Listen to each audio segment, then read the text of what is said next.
everybody. I am now live. There we are.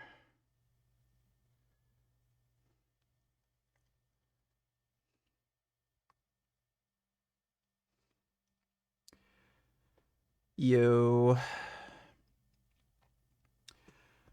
What up, everybody?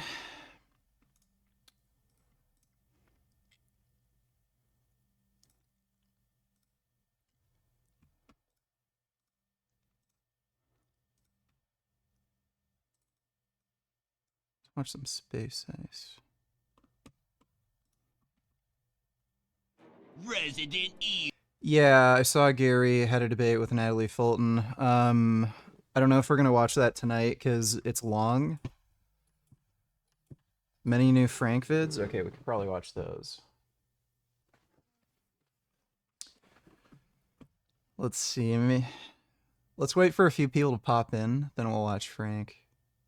Evil. Welcome to Raccoon City. Is the non-Mila Jovovich mega blockbuster hit movie where they show the world the seventh time is definitely not the charm. It starts off in the school barracks where someone's minding their own business, doing a sleeping girl face grab when, oh shit, who could have ever... Computer, enhance.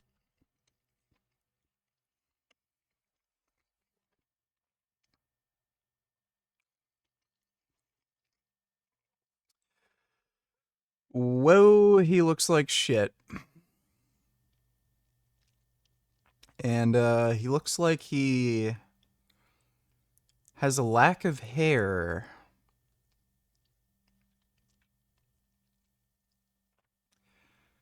Very strange.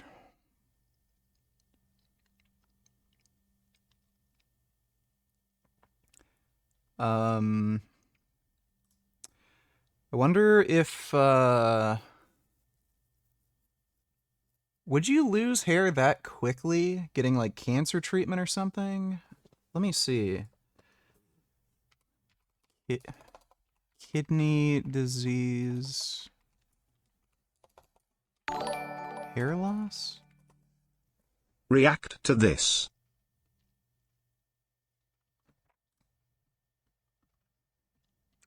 I don't know if, he, looks like shit.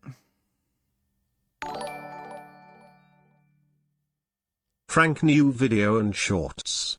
Please watch now. We'll watch it in a few minutes, don't worry. Thanks for the donation, Pro Zionist, and thanks for the donation, Retard. Let me see. So you're telling me they sell the puppies, then they end up putting down the puppies. Yeah, Gary, come on. Come on.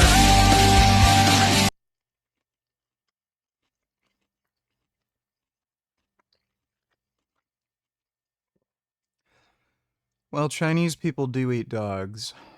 Thanks for the donation, nigga. Never guessed that would wake her up. That was a close one.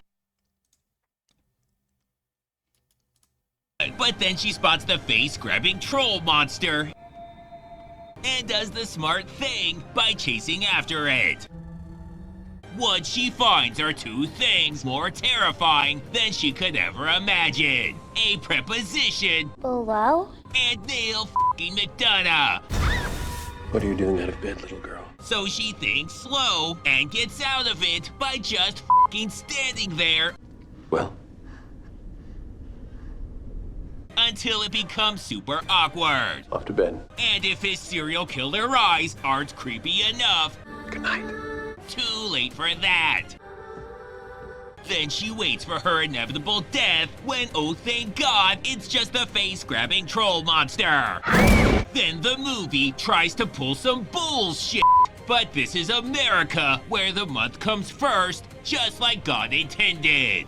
Anyways, now it's the past, or maybe the future. They forgot to tell us what year that last scene was, but f*** it, cause this guy brought his A game. It's Kick, more people aren't gonna pop in. Hey.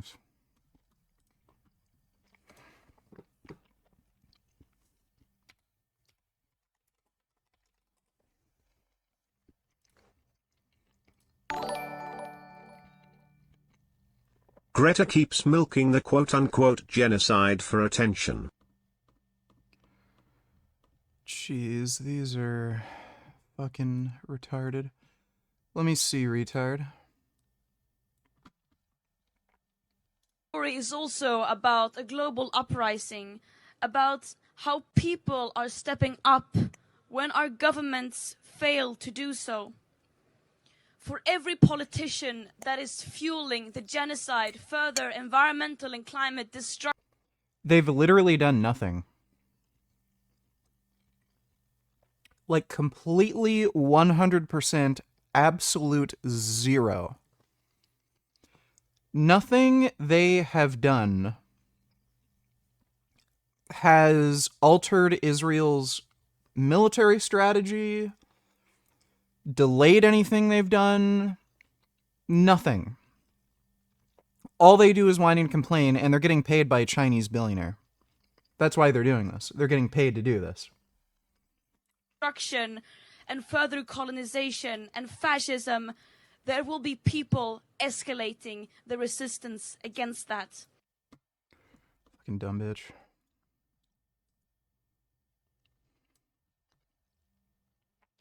Greta Thunberg and all her ugly friends that were supposed to go to Gaza came back to Barcelona during the night after sailing only 20 miles. They were hoping no one would realize their big scam. Yeah, no shit. No shit. It's all for the shekels. They ain't trying to help nobody. They're just getting paid by a Chinese billionaire. Thanks for the donation, retard. Are you gonna react to Yorovsky versus Catherine? I might tonight, depending on how long it is. Somebody said just skip halfway through. Sneako cringe. Let me see. Yeah, I can already tell this is gonna be cringy. You know what the slogan should start becoming? And it's a factually accurate statement.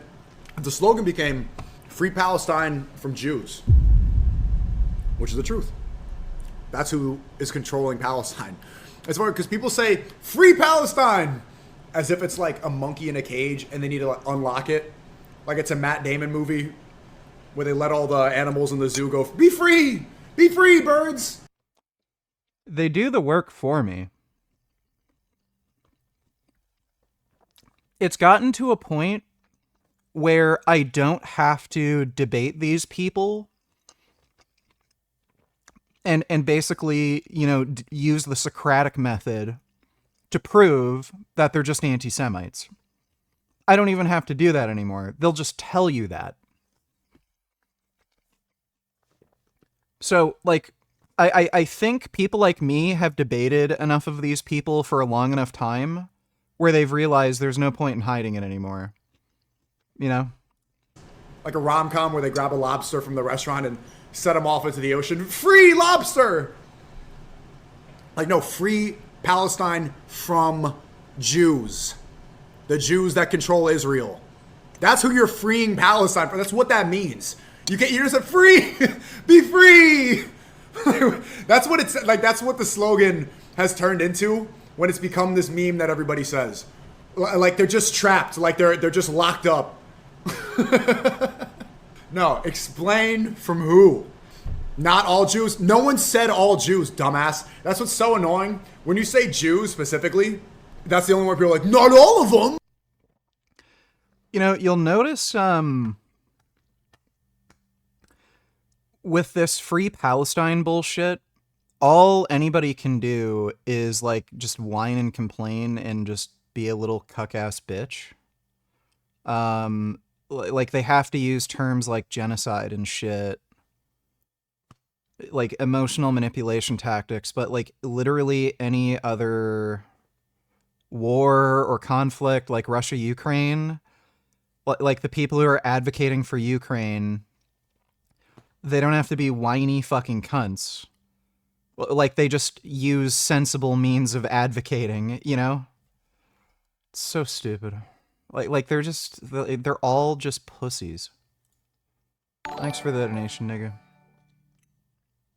VG, they were talking about you towards the end of that Gary debate. VG, how do I meet a barely legal vegan bitch? Draw vegan gains tucking gig into bed.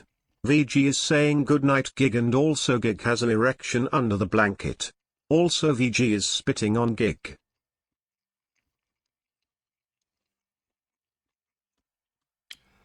Why is it making me do this every single fucking time? Every single night? I pay for the service. They have my credit card. What in the fuck is the goddamn problem?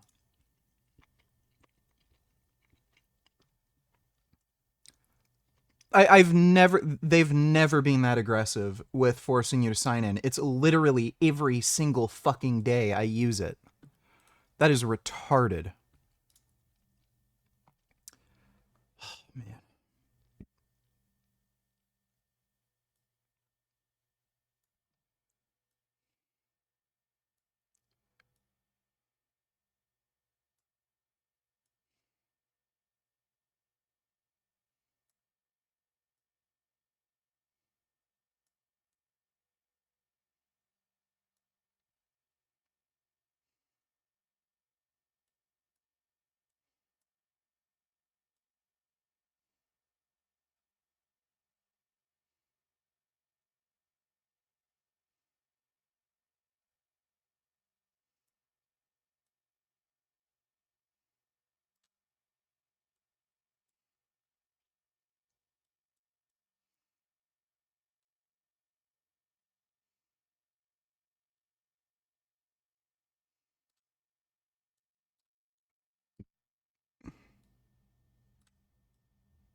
There you go.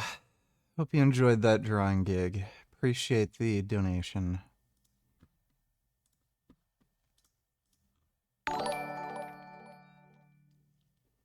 This should be safe to watch on Kick.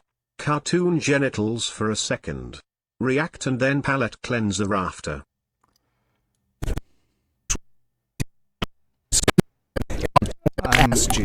I'm not watching until that. this whole Yeah, I'm not taking that risk.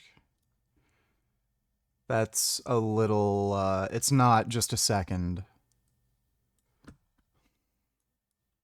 Unfolds on camera.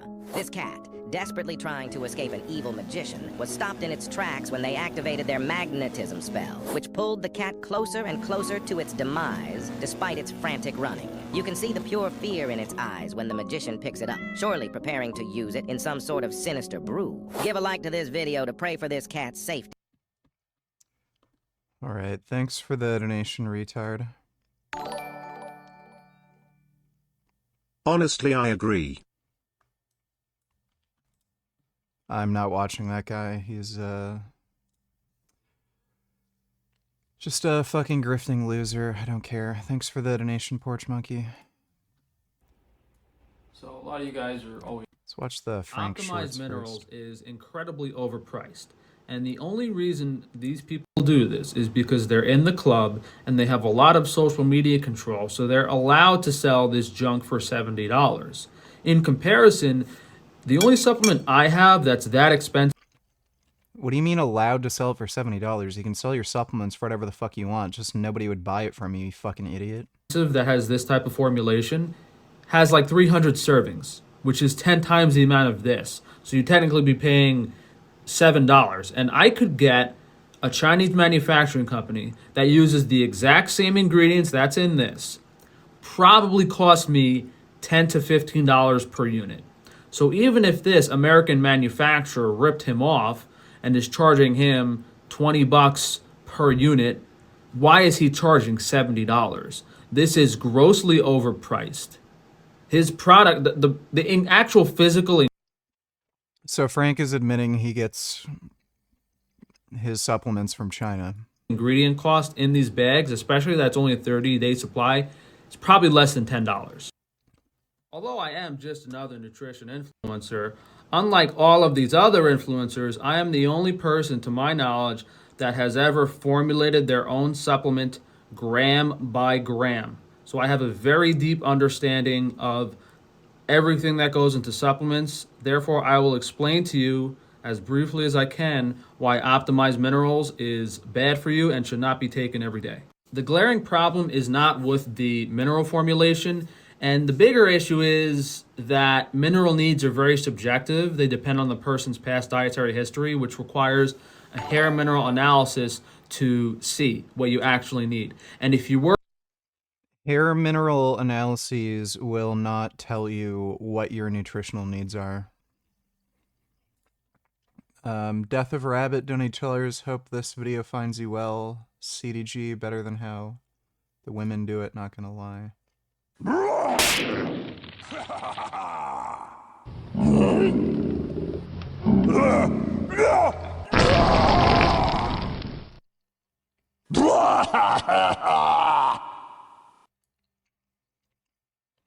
Alright, well thanks for the donation, Death of Rabbit. We're going to make a general mineral supplement for people with typical standard American diet deficiencies. This would not be it, and you could choose better chelations of different minerals. So like there's magnesium glycinate and magnesium... Play it off stream then. Please nigga. I send you $10 now, watch it. It's 2 minutes long. 7. Okay, fine. I want to tell you a story about a massive faggot. I know what you're thinking. You're thinking I'm a fucking fag for even suggesting this. But bear with me, because this story is kind of based. Okay, so when I was in school for STEM research in computer science, which I was a fucking genius at, but the nigger professor gave me bad grades in for being an antisocial Chad. There was this kid in the front of the class that everybody used to fucking shit on and piss on before class would start. They would make this special concoction that they called tar. It was basically fermented shit and cum that the whole class would boil down in a reduction and mix up with homeless guys' ass jizz and nigger cum, also AIDS from the fucking local spics. Then they would have this kike rabbi bless it, so it was kosher, and they would just dump on this kid's head every Wednesday. And if he complained, they'd shoot him with .22 caliber ammo, so it didn't leave any marks. His name was Greg. This all happened at MIT, by the way, and is 100% true story. Anyway, this kid was such a fucking faggot. I saw him in the bathroom once when I was working out, and I couldn't believe it. But he was actually pushing his own shit back in, plus a big kebab of other guys' shit, which he lubed up with cum for good measure. No idea where he got the cum. It wasn't mine because I eat mine. Anyway, I think I'm gonna shoot up the school tomorrow, and I have several pipe bombs built, so you should probably hang back until this whole thing blows over. Thanks, Elon Musk.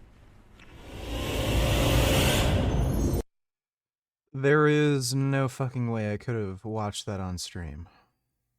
But thanks for the donation, retard. Cam Donatello's moving in the right direction and more. And that is why... Yes. We could have had this already. We could have had this. I don't know how this hasn't happened already, but like what happened in Ontario was so fucking ridiculous. Somebody's home got fucking broken into. The person who broke into the home was, I think, on parole for a violent offense already. They had a weapon, and the homeowner got charged, I think, with like assault or something, even though the guy lived, for defending himself from this violent fucking intruder who is out on parole for another violent offense. You literally do not have a right to defend yourself in your own home in Canada because the fucking police are told by the government to to prosecute homeowners, and it's because there's no like castle doctrine here. There's like this retarded standard of like what would be considered reasonable defense. If you don't need to attack the person who broke into your own home, then, you know, just let them steal whatever they want. Just like go in the other room. Like, it's retarded. If anyone breaks into your home, it should be assumed that they're there to harm you. So why in the hell would you ever have that fucking standard? And it's extraordinarily biased too, because like getting broken into, it's one of the most terrifying things that could ever fucking happen to you. And obviously people who are going to do that are going to be especially like violent offenders. So they're going to be willing to attack or kill you or something.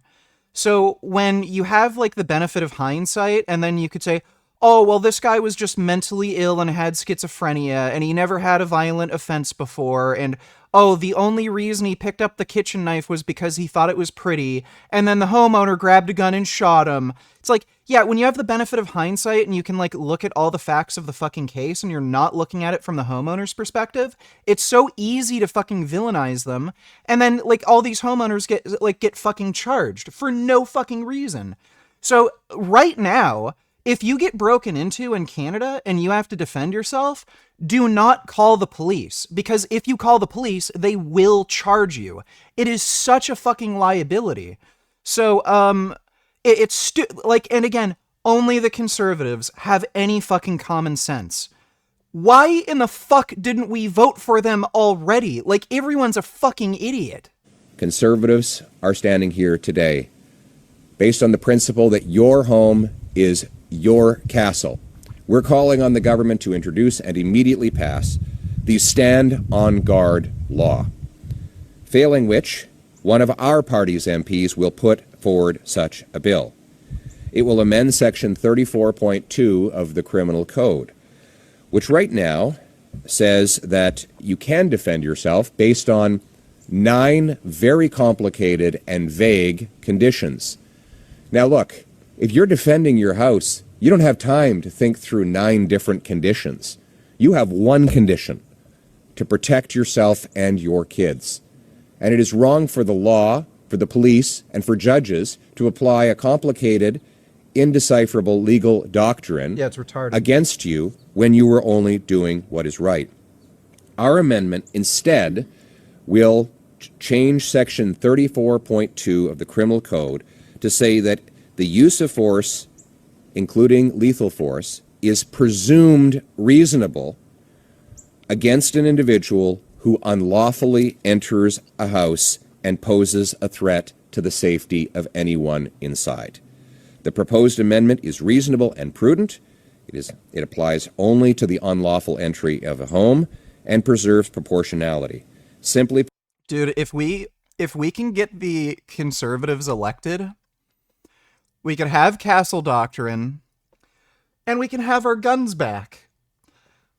And all the things that the liberals are proposing, like, getting rid of the stupid interprovincial trade restrictions, the conservatives are already going to do that. So, like, everyone's a fucking idiot, dude. And then, like, they made this big promise. Oh, we're going to reduce housing costs. Oh, what happened a month after election? We're not going to reduce housing costs. Oh, fuck you. Simply put, it means you have the right to use force to defend your home and your family against someone who threatens you and who has entered illegally. And that is why... Fucking insane. As if that just doesn't make any fucking sense, right?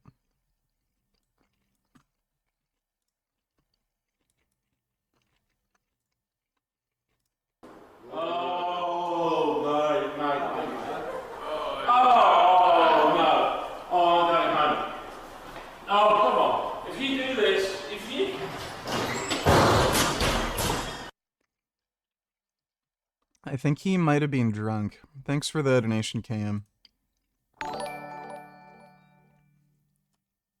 At least in America, for all its faults, you can still defend yourself. Yeah, unless you live in California. Particularly LA. But that's why nobody wants to live in California anymore. Thanks for the donation, Dodo. We all need to lock in for real. Goon, goon, goon, goon. No result, but I'm a little bit better. Goon, goon, goon, goon, goon. Goon, goon. Boom. And it looks like overnight success. One day gooning is imperceivable.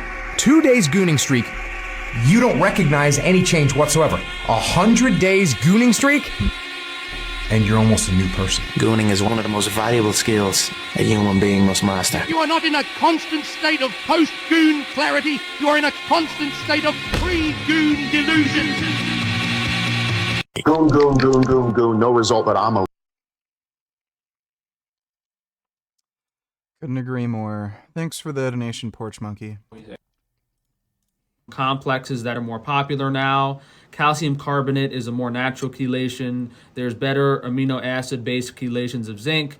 Most people are copper toxic. You probably shouldn't include that. Selenium. I'm eating broccoli, Brussels sprouts, and tofu with some Korean barbecue sauce. It's very hard on the liver. You might not want to have that every day. Manganese, chromium, nothing crazy. Manganese might be a bit high, but he's missing molybdenum. He's missing iodine. The amounts of each of these, like the zinc, could be much higher. The calcium should be higher. The doses aren't correct. The chelations aren't ideal, but it's not the big problem with the supplement. Now, why is this called optimized minerals if you're also trying to make it like a vitamin complex? And you don't want to take vitamin C when you're tanning, because vitamin C plus vitamin D cause oxidative stress, and you're going to feel really funky. So that is not true. That basically means you should... What is he? What he doesn't know what vitamin C is. It's an antioxidant. An antioxidant will induce oxidative stress. Why do you think plants are so high in vitamin C, you fucking idiot? It's because they're in the sun constantly. They need the antioxidants to protect themselves from UV radiation. Frank is such a fucking idiot.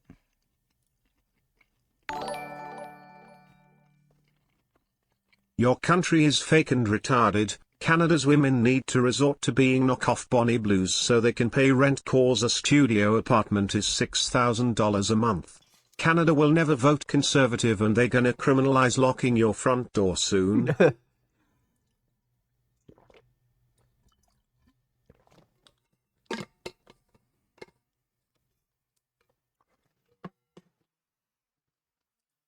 Canadians were about to vote conservative, but again, Canadians are still fucking dumbasses, so when Trump said he was going to annex Canada, for some fucking reason, they all decided to vote liberal because apparently that's going to do anything.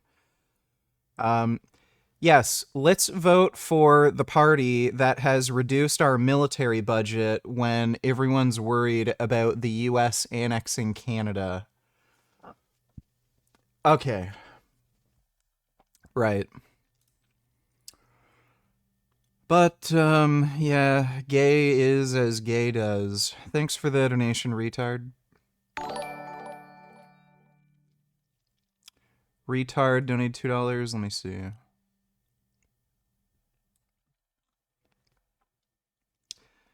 New sex for rent agreements become popular in Canada. Truly shocking number of sex for rent listings can be found.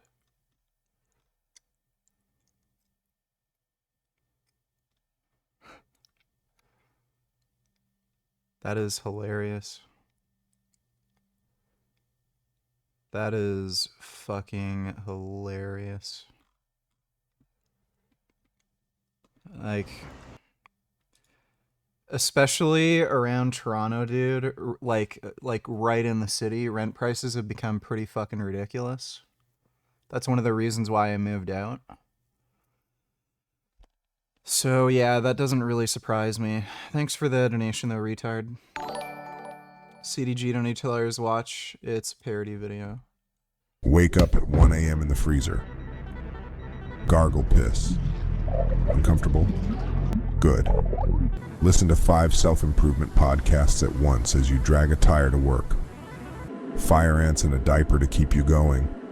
Ex-wife calls. Says you can't visit the kids this weekend. Good.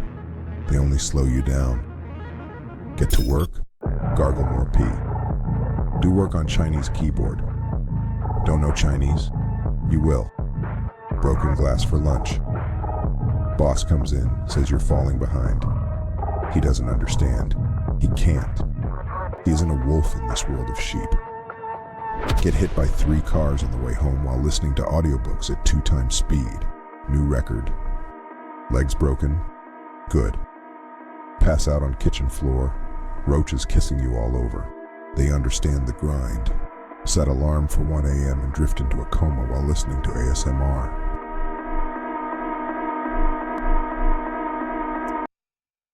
Yeah, Jocko Willink can be pretty fucking cringe. Thanks for the donation, CDG. Did these girls cook or no? A Jewish woman. As a Muslim woman. We're often asked if the hate comments get to us. Nope.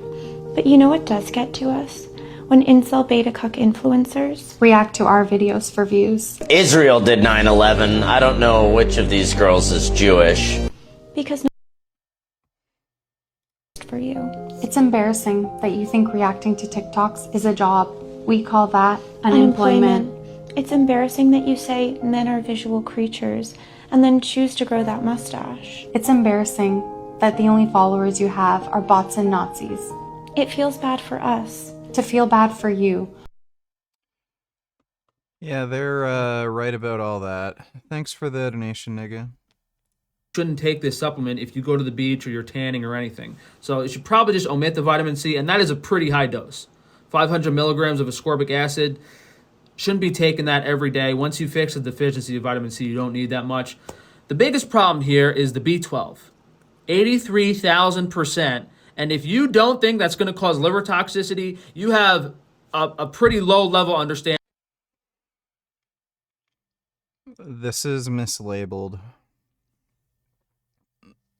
So that's probably methylcobalamin. The RDA for methylcobalamin, I think, is 1,200 micrograms. So that would be about, like, what, 180% or something? That's not cyanocobalamin. Nobody would put 2,000 micrograms of cyanocobalamin in a supplement. Of overall health and nutrition. The liver is the master organ, the most important thing determining your health. And if you take this much B12... B12 is not fat soluble. It cannot damage your liver, you fucking idiot. Consistently for a long enough period of time, that's what's... Yeah, it's methylcobalamin, so that's only about 1.8 times the RDA. That's not going to do anything. That's what you're...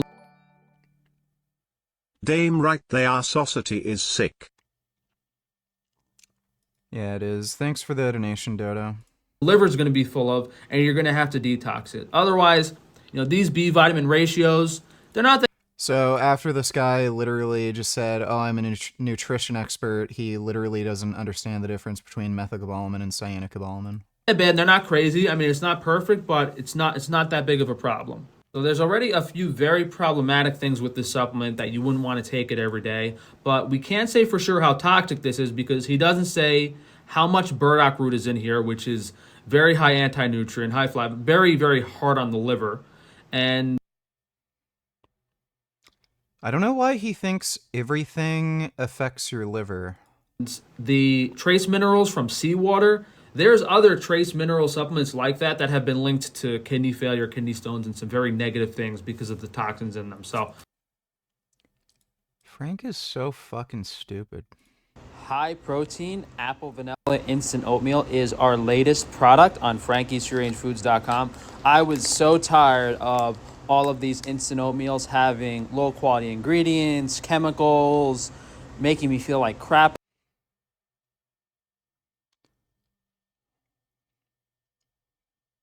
This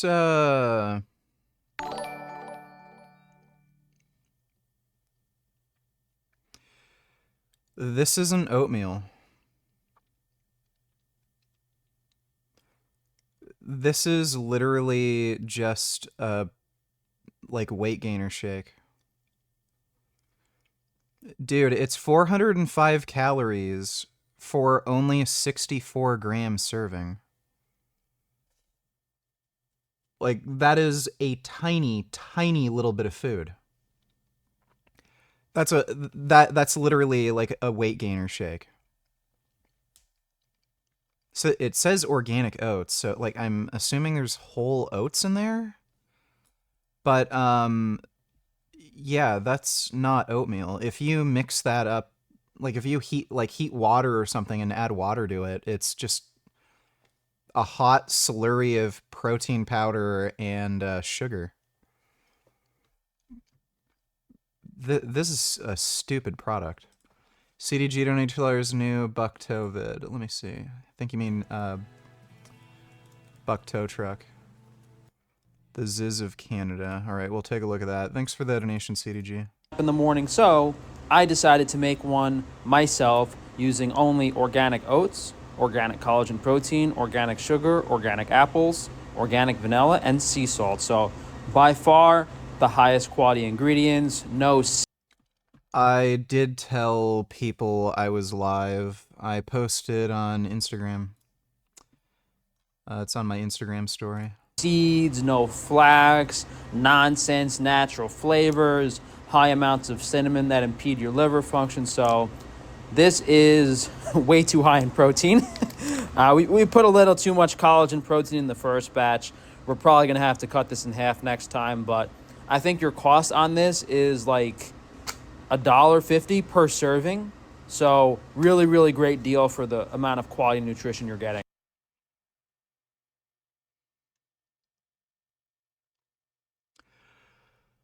Oh, this is misleading. So it says organic collagen protein. So basically what that means is this is just gelatin. Gelatin is missing the amino acid tryptophan, which is an essential amino acid. So when it says 50 grams of protein, like it's not even an actual complete protein. It's just really cheap, low-quality garbage. I can't imagine how horrible this would taste. Like, it's literally just gelatin powder mixed with oats and sugar. Like, it's like that'd be really fucking weird. If you heated this up with hot water, it would probably just turn into like a jello. What a dumb, stupid thing to sell. He is so fucking stupid. Like, I literally, it's amazing, like miraculous, just how fucking stupid this guy is. It truly is incredible that this guy is being able to stay in business for as long as he has, just selling complete and utter fucking trash. It just shows you how fucking stupid everybody is. If you like just tell people, oh, this supplement is healthy, grass-fed, free range, they'll buy it. Like, there's a reason why Greg bought a new Ferrari. People will buy useless fucking trash. And here I am buying cheap black market steroids and actually making fucking gains, unlike all these other fucking broccoli-haired pussy-ass faggots. Buying turkesterone. But, the steroids are dangerous, and, I don't like needles and, side effects, and, I'm just gonna stick with turkesterone so that Greg can get a Ferrari. Yeah, right. And this is why I'm healthier, leaner, better shape. I could kick their fucking asses. Fucking pussies. See, any of these fucking losers taking turkesterone mog me. That's right, they can't.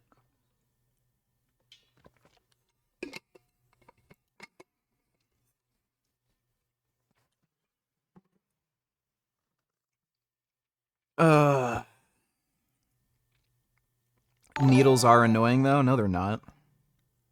This pic of Trump was trotted out today as proof he is healthy. It is doctored and likely old. Look at mirror, notice the framed pic is missing.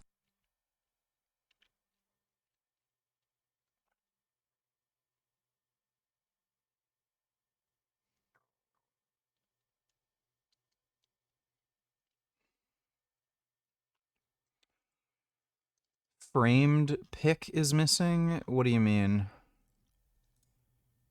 Like there's a mirror there.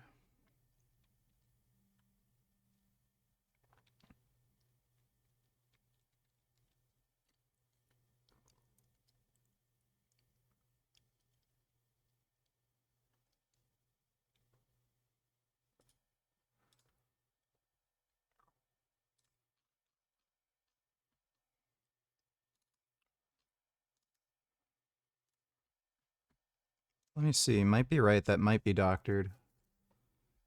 Let me take a look in Photoshop.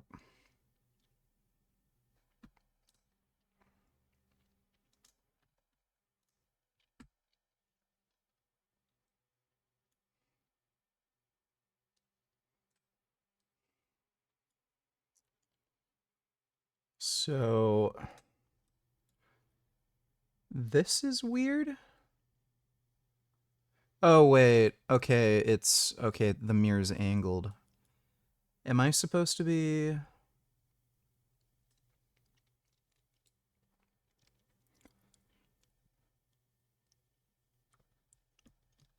Oh, the framed pic is... Okay.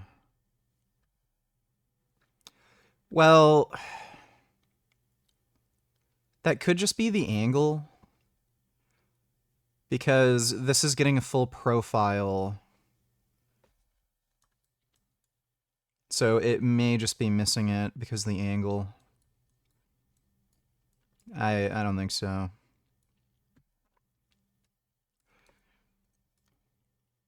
I don't know. It seems like it's plausible, but I think it's more likely legit. It's the angle.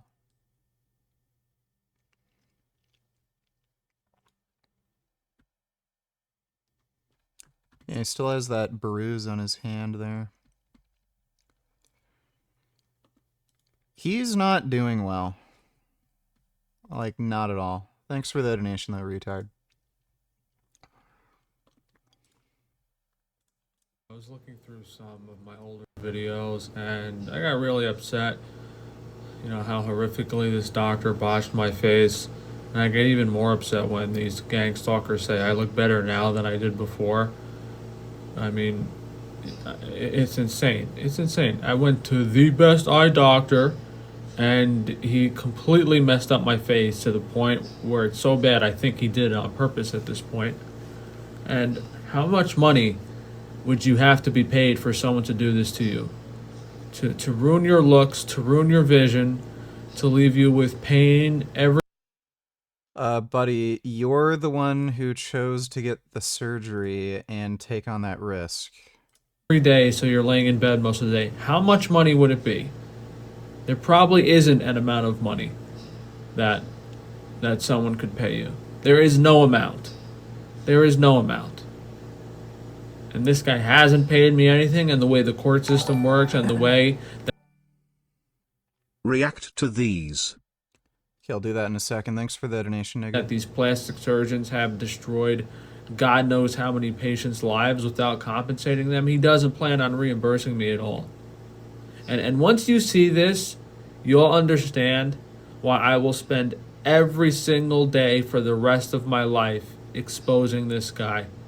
And even after, if I don't expect to ever be compensated what I deserve, but even if I did, I still have to wake up every morning and be reminded of what this guy did to my face.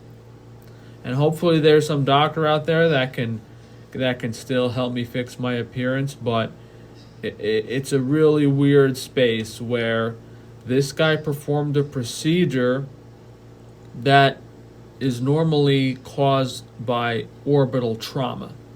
So the type of Then why would you get that done, you idiot? doctors that are skilled to fix my issues are usually dealing with trauma patients, not cosmetic surgeons. So, I don't really know if we're going to be able to find someone that's willing to get my eyes to at least somewhat back to where they were. I don't know at this point. I don't know. I don't know why this doctor. Like, if there was a surgery where you could add like an inch to the length of your penis, but it involved cutting your dick in half and reattaching it, like, most people would have the sense not to do it because you're literally getting your dick cut in half. And then, sure enough, there's going to be people who like end up having half a dick left because they can't reattach it or something, or there's some severe complication. Like, that's literally Frank. He asked for the cut my dick in half surgery, and it didn't work out for him. Anybody with any fucking amount of sense would know it's not a good idea to do that. And I'm sure the doctor even warned him that, like, these are possibilities, and he did it anyway, and then he just keeps crying about it. Doctor that did the reconstruction doesn't want to help me any further. I don't know why it's so difficult. These social media platforms shadow banning me and censoring me and deleting my videos is just making it harder for me to get my eyes fixed because I'm not getting the exposure I need. I'm not getting any help, and it's just going to make things worse in the long run. That's another legitimate lawsuit. I could literally file claims against these social media companies saying, Gee, I wonder why nobody's watching your videos. Does it have anything to do with you being a boring, whiny, complaining twat? You're censoring my posts. You're making it difficult for me to find adequate medical care. Dude, he's just the lol cow that keeps on giving.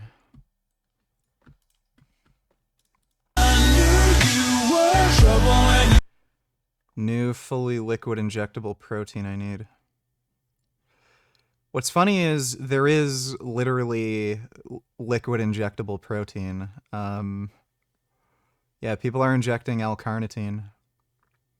It's like an amino acid technically, but, still.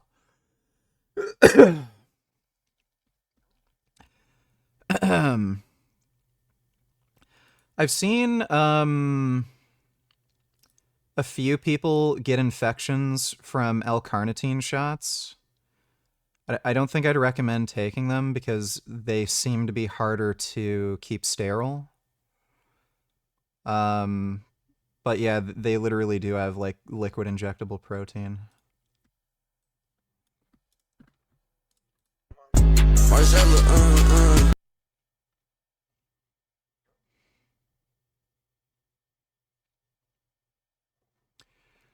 I don't know how people live life like that.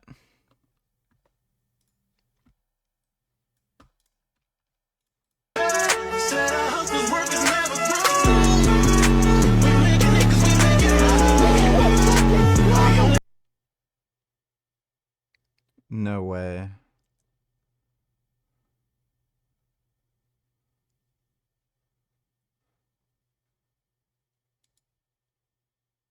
They have OnlyFans recruiters at a college?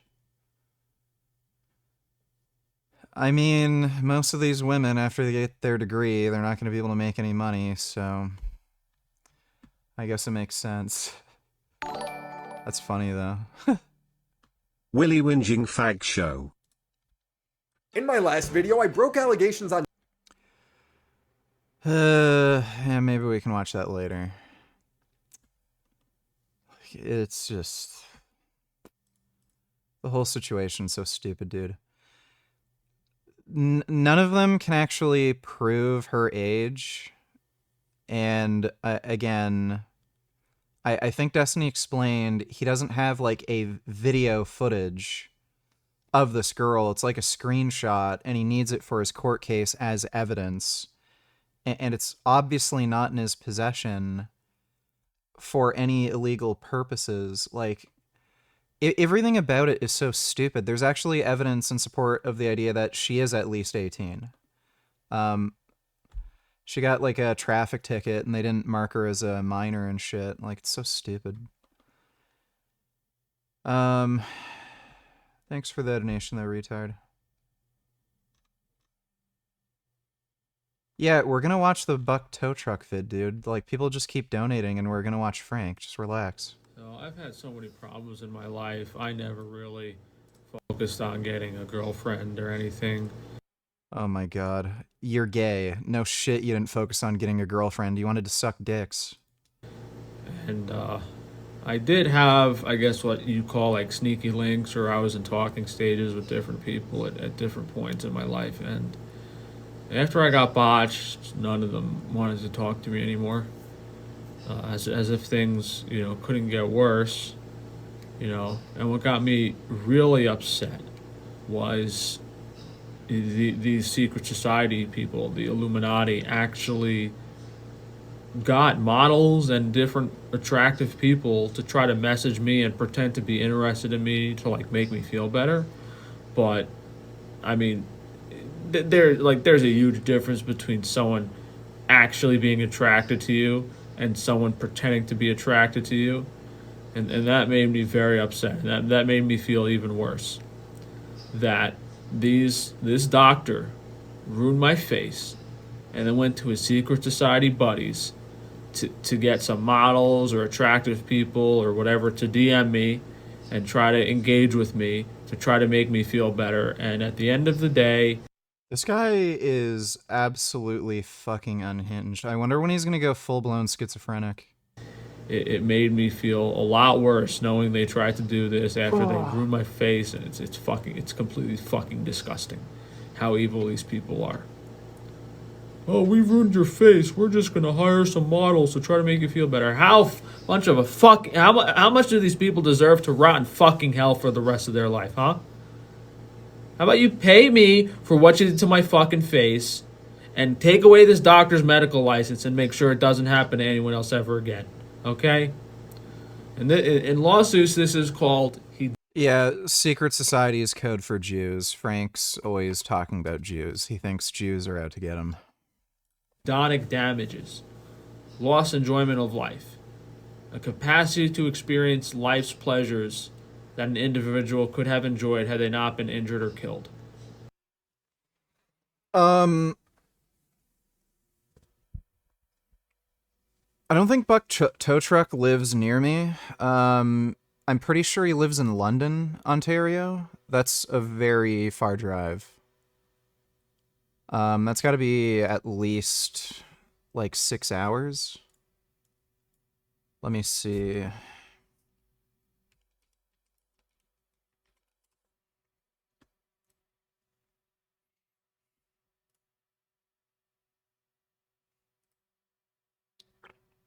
I don't know, 5 hours, 17 minutes is the estimate. Like, Ontario is a really fucking big place. Like, it's bigger than most European countries, so... It is still technically, like, Eastern Ontario, but, yeah, that's over a 5-hour drive.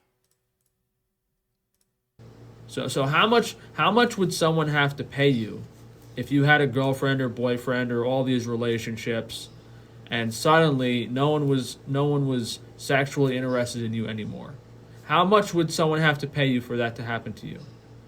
let alone having to look in the mirror every morning, dealing with physical pain that you have to lay in bed most of the day, dealing with not wanting to post on social media anymore or continue your businesses. In my specific case, my vision's really messed up. I don't know why he posts these videos. He's such a whiny faggot. Would you be cool with public hangings for people who kill and eat kids? Yeah, that's fine. It's been almost 2 years now, and I've had over 10%. Yeah, not just bikes. Used to live in London. London's pretty much a shithole. There's like one small part of the downtown area that's not bad, but yeah, London, Ontario kind of sucks. It's one of the most like boringest, dreariest, like weird urban sprawl nightmare shitholes I've ever fucking seen. What's your favorite town in Ontario? I think I prefer Kitchener over Toronto. Kitchener's really nice. Kitchener, Waterloo.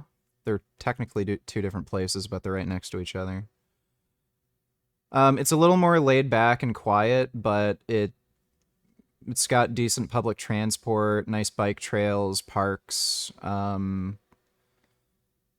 nice downtown area still. Toronto has more stuff happening, and there's more girls and shit there, but I think I'd prefer living in Kitchener. It's just a bit more laid back and quiet. Procedures in trying to fix this horrific botch from the world's most famous eye surgeon, Dr. Taban. And I went to him, I asked, what he thought he should do, and he recommended procedures, and I trusted him. This was all his own doing. He's lying. He is lying. So, Frank was researching this particular procedure online, and he researched this doctor to get the procedure he got. He did not go to Dr. Taban asking what he'd recommend for cosmetic surgery. Frank wanted a particular cosmetic surgery and asked this doctor to do it for him, so he's lying. So what he's trying to do here is make himself seem like a bigger victim and take away his own agency from the whole scenario. So rather than him researching this and telling the doctor to do this for him, the doctor convinced him to get it done. He was tricked. Frank is a fucking lying baby. Risky procedures at once and botched every single one of them. And I haven't been able to fix one of them yet. Think of it that way. He messed up 4%. I stand with Gary Yourofsky, Donny Tiller's Hair Cafe, vegan long-term viewer who makes hair loss videos, got more base disease debunking carnivore nonsense and anti-seed oil sophistry. We'll react to that in a second. Thanks for the donation, dude. Procedures at once. He horrifically botched the orbital decompression, which is the main problem. He put in the implants, all the other procedures, he just did them asymmetrically. He didn't do one thing evenly. He put the implants in asymmetrically. He did my eyelids asymmetrically. He did both the upper and lowers asymmetrically. So that's why it looks so horrible. I've been trying to fix the orbital decompression. I haven't even gotten to the other stuff yet. I haven't had someone take out the implants. I haven't had someone adjust the eyelids. We're hoping not to have to do that, but any time you do additional stuff, it's more and more risky. But I don't want to look like this the rest of my life. And if it's Base IQ made a video on Hair Cafe's carnivore debunking, so now Hair Cafe is making a response. Base IQ is not worth dealing with. Again, the guy's this weak little beta male faggot bitch who just makes video after video talking about how this guy isn't pretty, this face is more pretty. And then he tells people to eat like some dumb basic bitch diet, raw meat, dairy, very low carb and shit. And again, the guy's a weak beta male loser, has no energy to actually exercise, train, and he acts like he's some expert on getting bitches when obviously like no chicks are getting in this guy's DMs. Like, what the fuck does he have to offer anybody? Oh, I'm 6'5" tall. Okay, well, that's great. I don't know what that's going to do for you. I guess you can put that in your fucking Tinder bio. Wonderful. You still look like a bitch, you act like a bitch, and you're weak like a bitch. Hate that guy. It's worse, I'll just do what I was going to do anyway. I already don't post on social media anymore for my business. I don't leave my house. I don't do anything.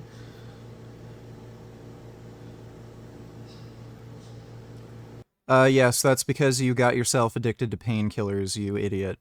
And if these doctors don't want to help me, that's fine. I'll go after everyone else besides Dr. Taban.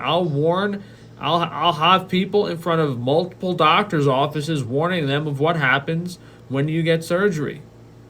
Because I feel like if this doctor messes up my face this badly, it's the responsibility of these other doctors to at least do their best to try and help and try to fix my eyes. And if this is the best that they're capable of doing, then none of them deserve to be in business. If this guy is able to botch me so horrifically and there's no solution to fix it, and I never get compensated, then why should anyone ever get plastic surgery? Why? If they don't have a solution for these botches, if they don't have a system set up to where people are compensated for the rest of their life, there's no reason to take the risk. Yeah. Well, that's Frank whining and crying about more stuff. All right, let's take a look at this crap. Sup, chooms? How y'all? Holy shit, bro. These are fucking long, buddy. Hello, my... There's no way we're gonna be able to get through some of these tonight. I can maybe watch this 8-minute one. Being botched made my penis soft around women. I try to fap to porn with dick pills, but the blood rushes to my eyes and I get double vision and my dick can't get hard. I was just starting to rid myself of the gayness. Then Drive to Ban fucked me. Well, maybe you shouldn't have been dressed like that.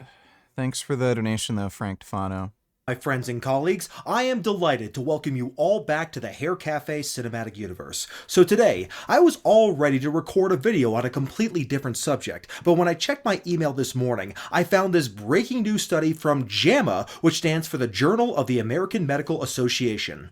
As many of you know, I recently did a marathon video on seed oils where I responded to the YouTuber What I've Learned, who made an idiotic video about seed oils where he makes a bunch of bullshit claims and he even promotes debunked pseudoscientific ideas like Lamarckian evolution.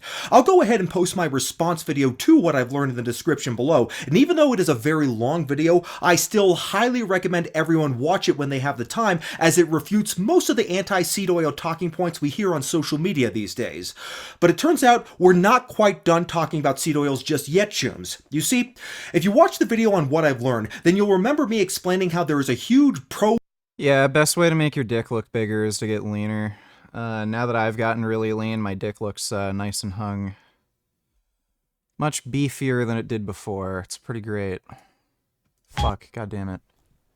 Bullshit claim. Butter and avoiding plant. People have tied their opinions on butter and seed oils to their political identity, so they get really upset when science gets in the way of their political biases about food. But as Ben Shapiro once famously said, facts don't care about your feelings. And to further trigger these butthurt butter snowflakes, we now have even stronger evidence that butter and saturated fat are without question much worse for your health than seed oils are, and this new study that was just published in JAMA should absolutely destroy the myth that butter is good for our longevity once and for all. Here's a study. It's titled, quote, Butter and Plant-Based Oils Intake and Mortality, unquote. The study looked at the dietary habits of 3 large groups of people prospectively evaluated over a course of 33 years. These groups were followed from 1990 to 2023. Every 4 years, the people in the study filled out detailed food questionnaires that included the amount of butter and plant-based oil. Here's some more.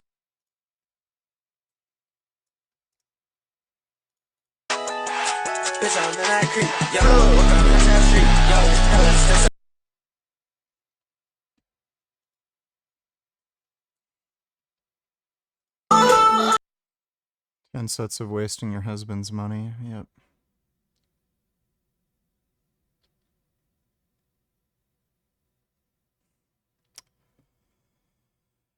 Yep. You build a home gym and then women go and do that.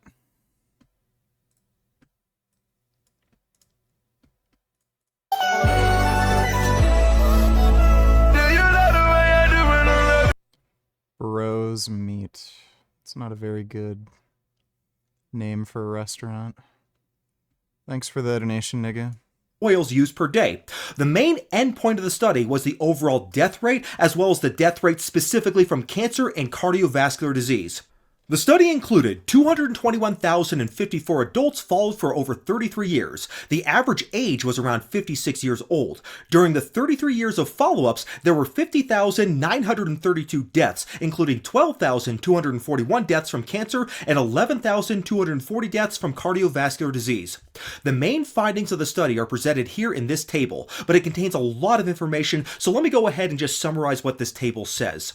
What the study found was that the people with the highest intake of butter had a 15% increase in mortality compared to people with the lowest intake of butter. At the same time, the people with the highest intake of plant oils had a 16% decrease in total mortality compared to people with the lowest intake of plant oils. Now, some people could claim that this might be because of olive oil, which even some butter fans think might be a healthy oil. However, even when excluding olive oil, there was still an 8% decrease in total mortality in people who use the highest amount of seed oils versus the lowest amount.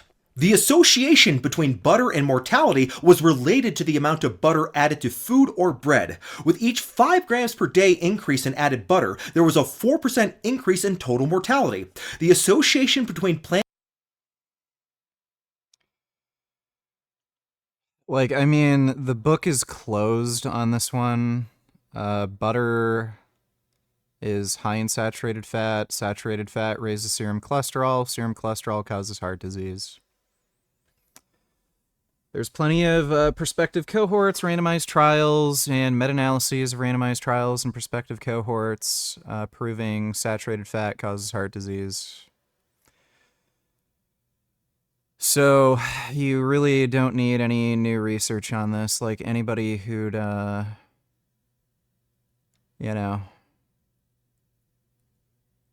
think butter's healthy, they're a lost cause. Like they're just fucking retarded. It's like arguing about flat Earth. Plant oil intake and decreased mortality was seen with soybean oil, canola oil, and olive oil, but it wasn't seen with corn oil and safflower oil. However, there was a positive trend for reduced mortality with corn oil. With safflower oil, the negative results may have been related to fewer people using this type of oil. The editorial that accompanies this article also points this out. It says, quote, while oil, soybean, and canola oils are associated with reduced mortality risk, Retard donated $2. Do you think Trump may have had a stroke? Does congestive heart failure increase the risk of stroke? I assume it would. Well, ischemic stroke and congestive heart failure have the exact same risk factors. So if you have congestive heart disease, you would have an increased risk of stroke because they share the same risk factors. So he could have. It's entirely possible. But yeah, like again, it's pretty clear he has congestive heart disease. Also, very good evidence that he has kidney disease, and he may very well have had a stroke recently. It might not have been a very serious one, but it's possible. Either that or he's just really ill and he needed to take a few days off. For real, women will do everything but pick up a barbell.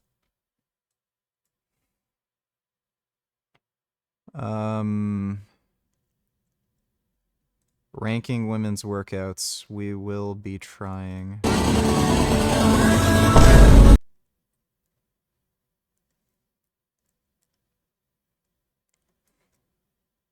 Yeah, this shit is like only just better than like sitting on the couch watching Netflix. Like only marginally better. That one's better. Like trampolines are actually, they can actually give you a good workout. Yeah, there we go. Not even running. That still burns calories. I think that's better. Yeah, that's just dog shit. I'm gonna crack my... You know, like, people say women are fed garbage, bullshit, nonsense in, like, fitness magazines and shit. I think it's the other way around.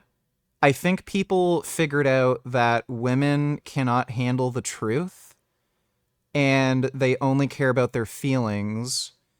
And if you actually made women's fitness content where you told them the truth, that they need to lift heavy weights, not focus so much on cardiovascular exercise, yoga is bullshit and does fucking nothing.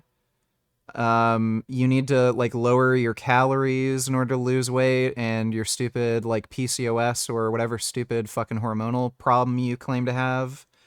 It's not that big of a deal. Like, if you made a magazine that actually told you the truth about these things, women just wouldn't buy it. Like, women wouldn't watch content where, you know, they're told to lift heavy. So I think it's the other way around, where people have just figured out what effective marketing is for women. Women don't want to be told the truth. They want to be told bullshit that's appealing to them. So that's why you see all of this stupid fucking nonsensical horse shit in women's fitness, whereas men's fitness, it's just gotten better over time because as, like, you know, there's a greater scientific understanding when it comes to athletics, you know, you just get better and better information coming out over time, and men will follow the information because they want results. They don't just want, like, to be told some nonsense. Thanks for the donation, though, nigga.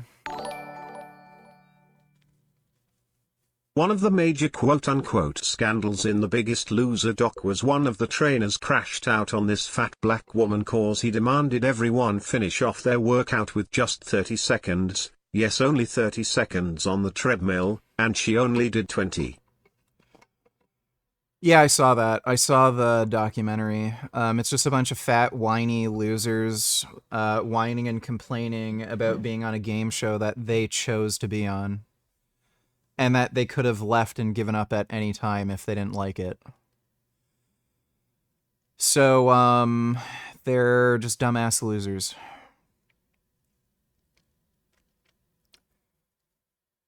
So, it was pretty pathetic. If there was something going on where, I don't know, like, they did some strange thing where they dangled money in front of somebody's head to do something really dangerous. Like, there is obviously, like, the grand prize at the end, but I mean, if they had, like, I don't know, some sort of smaller prize where, okay, you get 10 grand if you lose like 20 pounds in 1 week. That would be a bit of a different story. And I mean, if they were like convincing these people to take some sort of dangerous medication for weight loss, like a fuck ton of clenbuterol or something, that would be another circumstance. But like, they literally didn't do anything like that. They had them sign a fucking pain waiver. They were aware of all the potential risks of the show. They signed away their rights.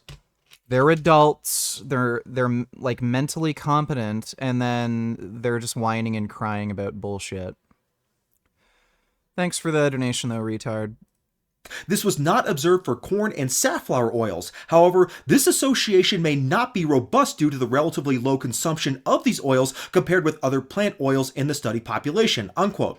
In any case, none of these seed oils increased mortality, and in fact, the oil that what I've learned demonized the most in this video, canola oil, was very much associated with lower mortality along with soybean oil. Keep in mind that canola oil is the most commonly consumed seed oil in the entire world, and soybean oil isn't too far behind. The study then looked at specific causes of mortality. This figure shows the effects of substituting butter with plant-based oils. Total mortality and mortality from cancer are decreased by using plant oils instead of butter. There's also a trend towards decreasing cardiovascular mortality with plant-based oils.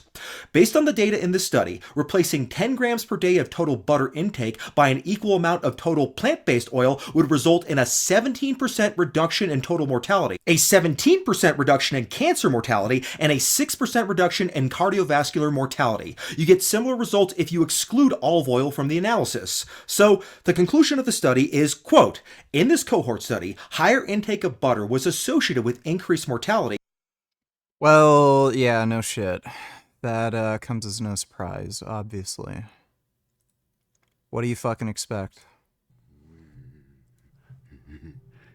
Hello. How are you? Good. Good.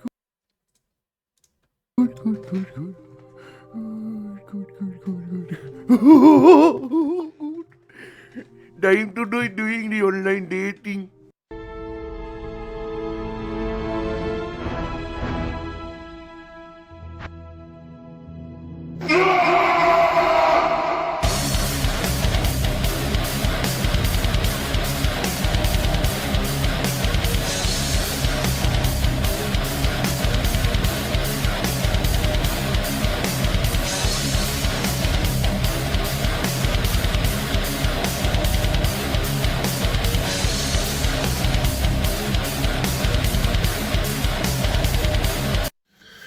All right, here we go. I got 348 on there in a little bit.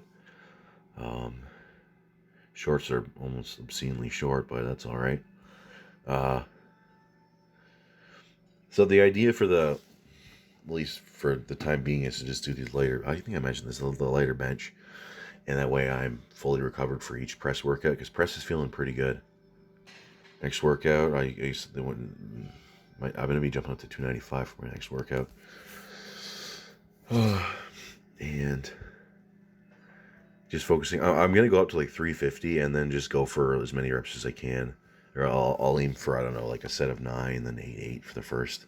And then eventually I'll try and get to like 3 sets of 10 and see how that feels.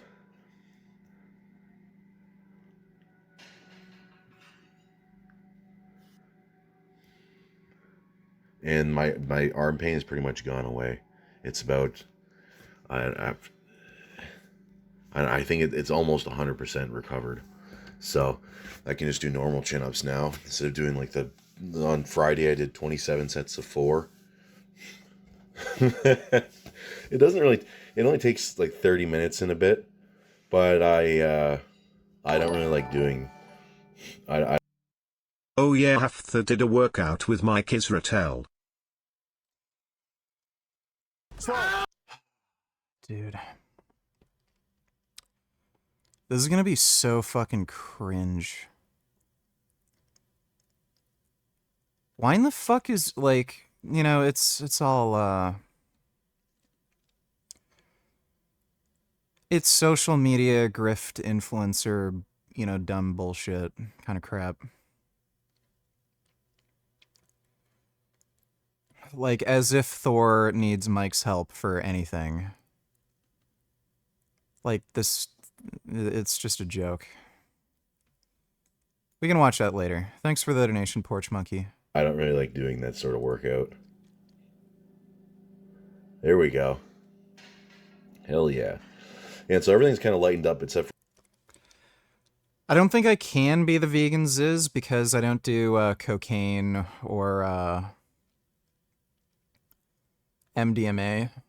Weren't those his, like, 2 favorite drugs? I also don't party or drink alcohol like he did either. Or smoke cigarettes.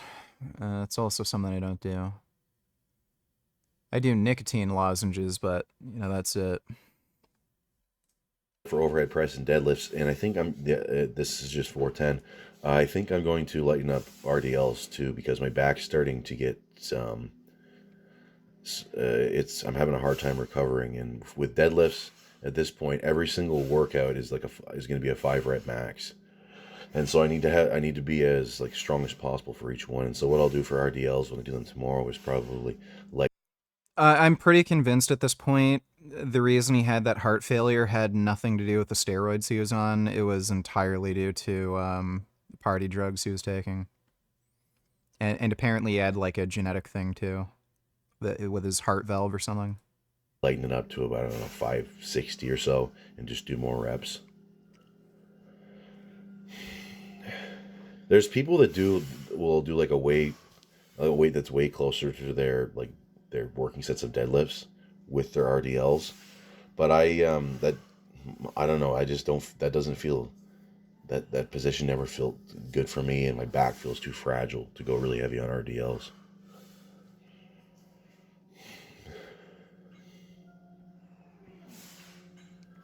And with this new, since I yeah, I saw the pictures with The Rock losing weight. I heard he lost weight because it had to do with his movie role. It's not because he like downsized for a health reason. Apparently, like, at least that's the story that's being told.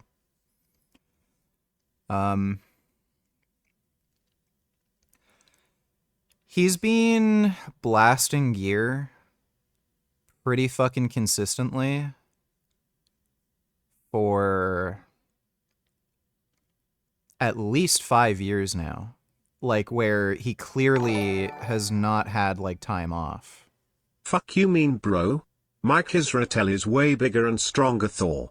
If Thor trained like Mike Israetel, he would be 700 pounds ripped.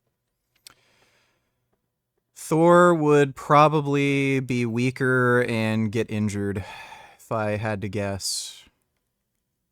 Mike does a lot of stupid, silly shit with his training. But thanks for the donation, Porch Monkey. Appreciate it. Apparently Ziz was abusing cocaine, using DNP, dehydrated, and in a sauna, and then suffered cardiac arrest. Okay, well. Whoa. Dude. That is the stupidest combination of fucking drugs and like sauna I have ever fucking heard. I didn't know he was using DNP and cocaine and was in a sauna. So cocaine will like raise your heart rate and blood pressure. So will DNP, and DNP will also raise your body temperature. And if you eat any carbohydrates with DNP, you'll literally cook yourself to death. If like people think DNP is this magical weight loss drug where you can eat whatever you want and then you'll lose weight because of the mitochondrial uncoupling, you actually have to be on a really strict diet when you're on DNP, because if you do eat whatever you want, especially foods that are thermogenic like carbohydrates, you'll cook yourself to death. Your brain will heat up and you'll die. So he was on fucking cocaine and DNP and used a sauna. Like that guy was asking to fucking kill himself. Holy shit. Yeah, so the steroids had nothing to do with him dying. He's just a fucking retard. Bro, that is so stupid. DNP is the dumbest fucking drug. Like, it's so weird that people use it. Like, I don't even understand. One, you have to follow a strict diet when you're on DNP anyway. So why don't you just diet harder? Because again, you have to be on a strict diet. So like, what fucking difference does it make? Two, because of its mitochondrial uncoupling effect, it zaps your energy. You feel like shit. You can't move. You have the shittiest fucking workouts. So like, you're you're balancing the scales either way. You could either have really good workouts, more energy, and burn more calories that way, or you could use a mitochondrial uncoupler, have no energy, feel like shit, and then like not be able to move. So if the scales get balanced that way anyway, why don't you just fucking work out? And like you could also leverage things like fucking clenbuterol T3. It like that was available back then. So why wouldn't he just use those drugs that fucking work and are better for you and are safer? Like, Ziz is just, like, yeah, he was asking to fucking kill himself. Like, he just, what a fucking idiot. That's some of the dumbest shit I've ever heard in my life. Just narrowed the squat stand here. I can get my hands on there right off the start and work on my flexibility a little bit. And so the bars, I've actually got it sitting back further than I normally would, which is really helpful for this. And I think that's been my main problem with my upper back failing, is that I need to get the bar as low as possible without turning into a low bar squat, because obviously that when I've tried that in the past, it's always felt weird, because it would when I come out of the hole, it would want to like roll forward on me. And I don't know if that's because my bar doesn't have a center knurling. That might be the problem. That might be the issue. You know what sucks? My overhead press strength is way higher than it was before I started taking steroids. Now my testosterone levels are probably like really, really close to peaked, if not peaked already. And I can feel like I just have so much power and strength on the overhead press. But I couldn't do it last session because I kept fainting. So, like, I'm so calorie starved that my blood pressure is too low to handle doing overhead press. But I'm way stronger at the fucking movement. It sucks.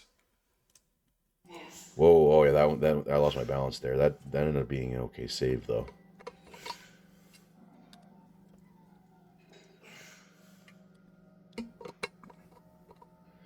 The switching from my cowboy boots to these work boots has made a huge difference in this the stability. Although I did screw up the second rep. Yeah, I literally just unracked it, did a rep, and then I started fainting and blacking out, and then I just dropped the weight on the safety pins, and then held on for dear life as I was like shaking and losing consciousness. and I tried it twice. I was like, God damn it. So then I like re-racked it, lifted it out again, got like a single rep. It just flew up like nothing, and then started blacking out, fainting, dropped it on the pins, and then again held on for dear life because I'm blacking out and like shaking. I hate that feeling too when I black out on overhead press. It's so weird. Like I forget like where I am. One time when I blacked out on overhead press, I swear I thought I was on an alien spaceship. I'm not even fucking kidding. I thought I got abducted by aliens, and I actually fell to the floor. That's when I hit my head, and I had to like not stream for a few days. But I blacked out, and I was like spazzing out on the floor. And I thought I was on an alien spaceship, and I was like, oh God, help me. The alien, like, I'm abducted.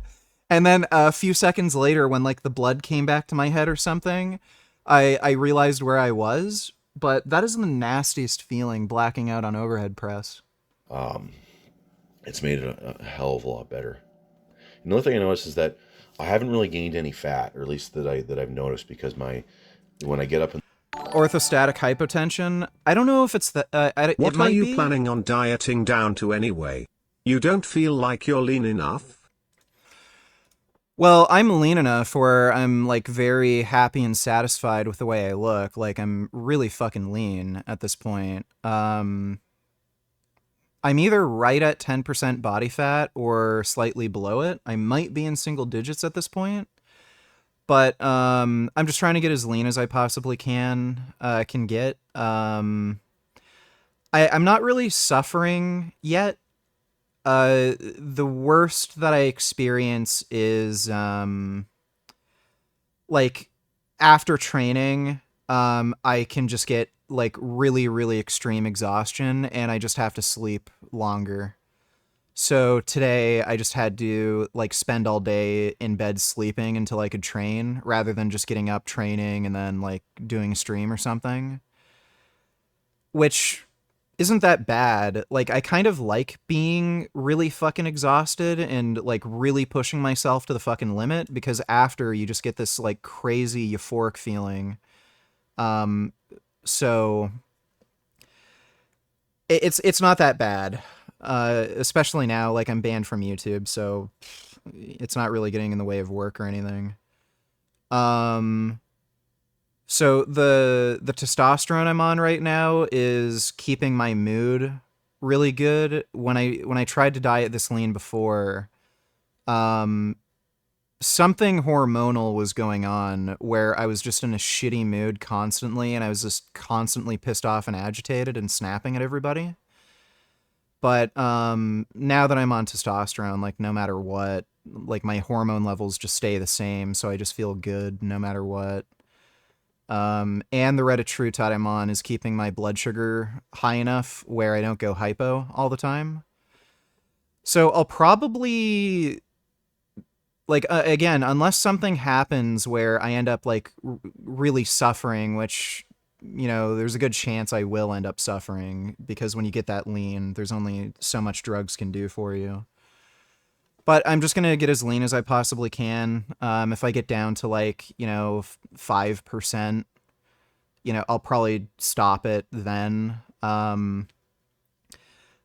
There may come a point where my lifts start declining, even though I'm on testosterone, but they keep going up. I'm actually getting stronger and building muscle while getting leaner. I'm building muscle so quickly, in fact, that the weight on the scale hasn't gone down. I started off at 200 pounds August 1st. After a week, I got up to 205, and my weight hasn't gone down on the scale. It stayed at 205, but I'm obviously a lot leaner compared to the beginning of the month. So I'm gaining muscle so quickly that it's matching my rate of fat loss.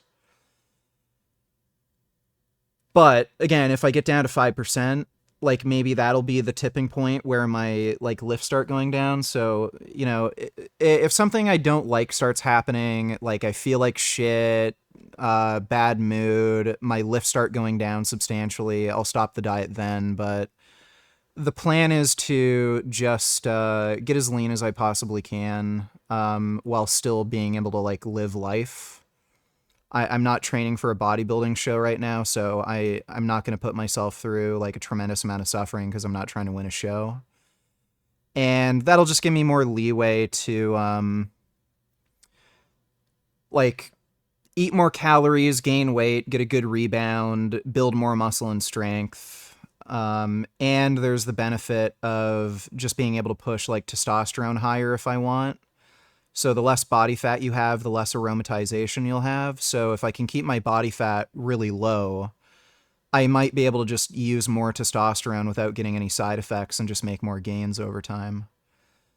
But I'm going to get a blood test at the end of this month, and I'm going to see where my test E2, just test and E2 levels are at. I need to make sure I get my red blood cell count checked, because if it's elevated, I'm going to have to get a phlebotomy.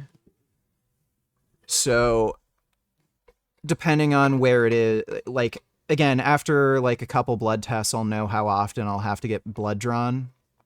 And then just keep making good lean gains, and I'll just escalate the drug doses as needed. But right now, like the low test dose I'm on is just fucking incredible. I'm making insane amounts of progress.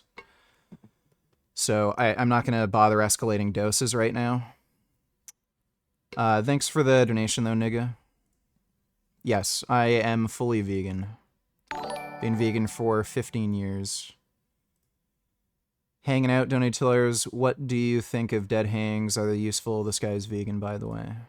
Dead hangs, where you hang from a bar and let your body sink down as dead weight, are so beneficial that they can improve your life functionally in many ways. And believe it or not, there is one scenario where you wouldn't want to do these, where they wouldn't benefit you. So in this video, I'm going to the gym. I'm Ryan, for anyone new, and on the ground, especially as a beginner. But if the bar is really... I don't think most people would really benefit from dead hangs. I know there's a lot of heavyweight powerlifters who are squatting like well over 600 pounds, and they like doing dead hangs because like they do actually get a substantial amount of spinal compression from lifting that kind of weight. Your average normie, I don't know if they're really going to benefit from it that much. It's fine. Like anything else, you know, there's people who say stretching isn't useful and foam rolling isn't useful. If you like it and it doesn't have like a risk of injury or something, like, yeah, sure, go for it. But, like if you're exercising, you're going to be doing dead hangs anyway. Like if you do pull-ups, you're doing dead hangs. Especially like weighted pull-ups, you literally have something pulling against your spine under the force of gravity. So it's like dead hang plus.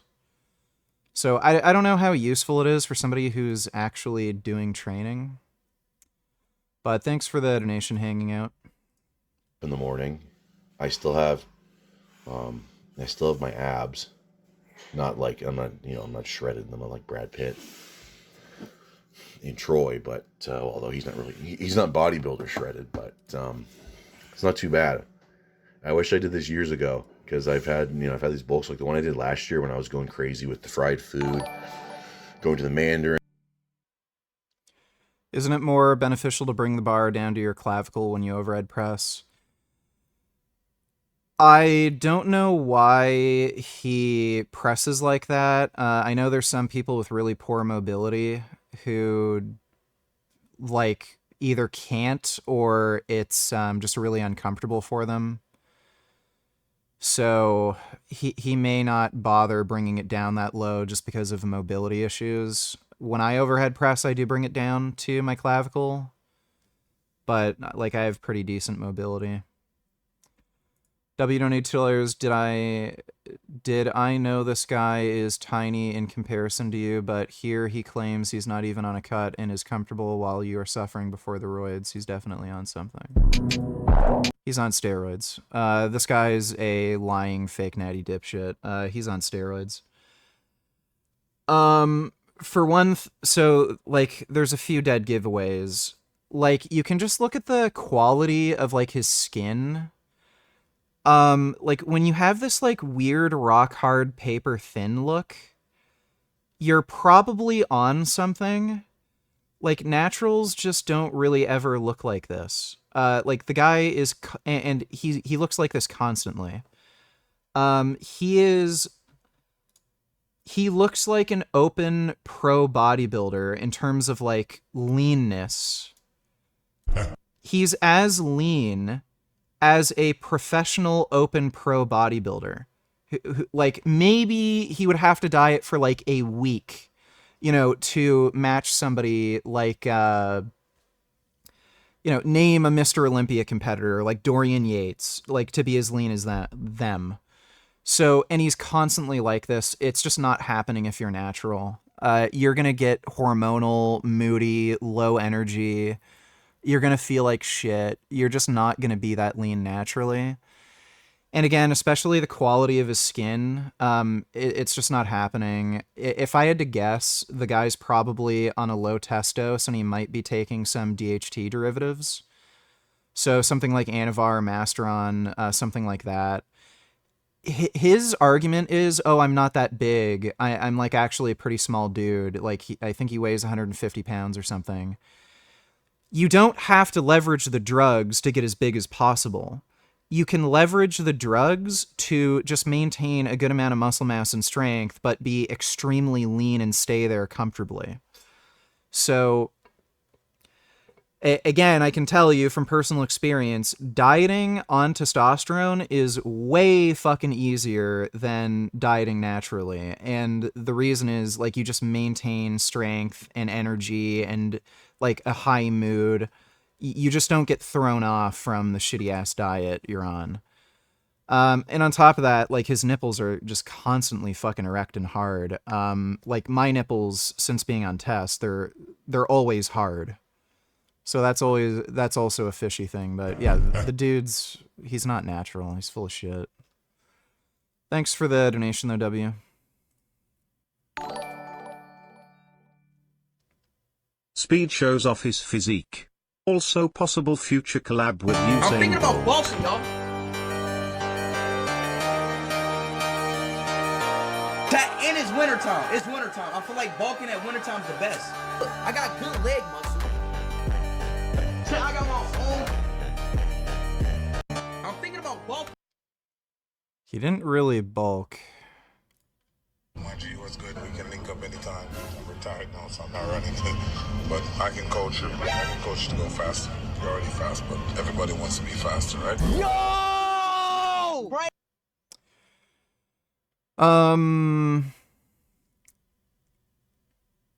Like, where I show speed is at right now, the kind of training he'd have to do to get faster wouldn't be that difficult, because, like, what he really needs is just more muscle mass.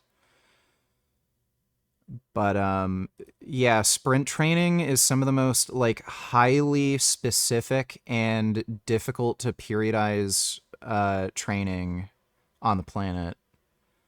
Like, you really have to want to do sprinting in order to, like, really be good at it.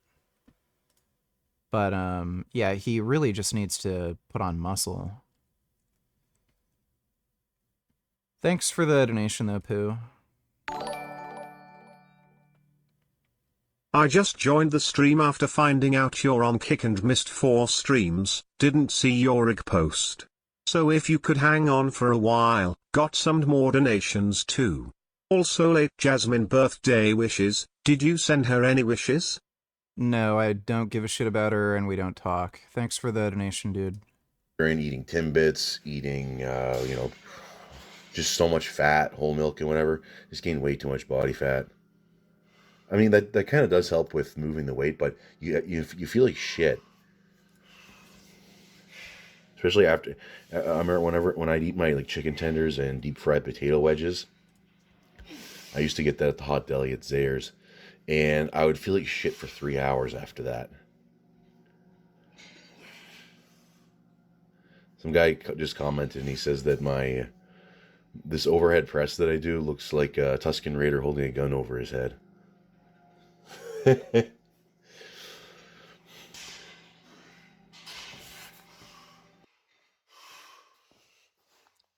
Mike Uzertel is just a fucking idiot. He's gone retarded. I'm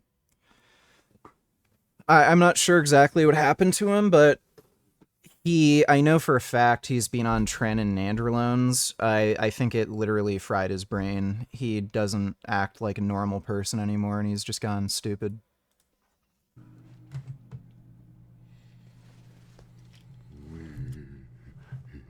Literally, everyone I've known who's done Tren has just ended up going weird.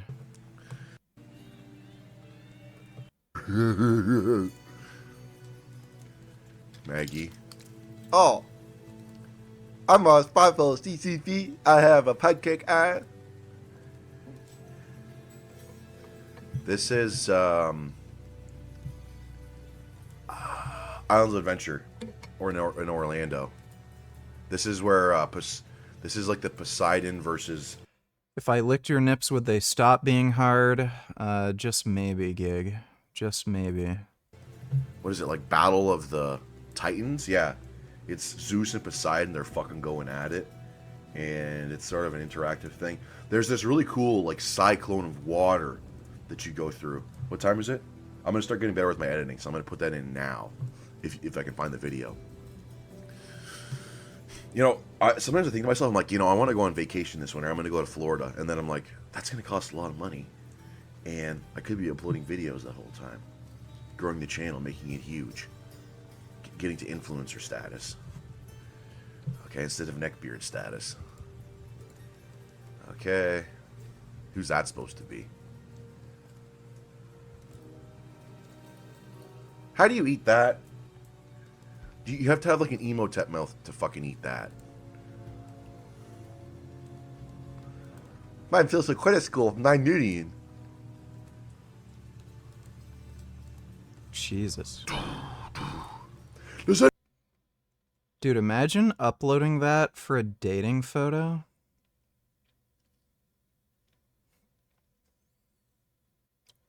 I guess there's dudes that are into whales, but, fuck me.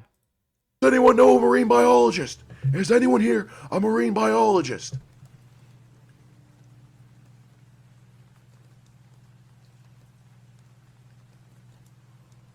Holy shit. My friend, just in case you're tuning in, when there's the next COVID, you want to do some progressive overload. This is the girl you... You know, this may sound sexist, but it's not. I'm pretty sure fat women are dumber than fat dudes. Because, like, being fat does not benefit you. So, like, if you're doing something that is not within your logical self-interest, that's stupid to begin with. But, it's especially bad for women. Because, like, the only reason anybody would have, like, an interest in you, like, any dudes at least, would have an interest in you as a woman is the way you look. Like, guys don't really care that much about a girl's personality. Like, yeah, you don't want a chick to be a bitch, like, annoying, you know, like, stuff like that, but as long as, like, a chick is just nice, like, that's all dudes really want. Like, just somebody who treats you nice. That's it. It doesn't go any really deeper than that. And then outside of that, it's just like sexual attraction. Like, women are also judged way more for how they look because there's, and like to some extent it's true, like women just do not work as hard. They're not as competent at most things. So like when women are given, you know, these job positions, they're basically DEI hires, or they just look pretty at a reception desk, you know, that sort of thing. Or it's just like some sort of shitty menial task that like maybe only women are willing to do. But like being fat as a woman is so, like, you're at such a bigger disadvantage compared to if you're a man. Because like men can get by with other qualities, women have to rely so much more on their fucking looks and appearance versus men. So, like, you've got to be dumber to let yourself get that fat as a female, you know? And like, this, by the way, this is scientifically verifiable. There is a relationship between stupidity and obesity. If you're dumb, you're more likely to be obese. But yeah, like obese women, I think on average, like if you factor in BMI, like if you adjust for BMI, they're probably on average a bit dumber than men are. Retired on each other's, let's hope it's almost over. Let me see. White House to make an announcement at 2 p.m. September. All roads to Walter Reed Hospital shut down.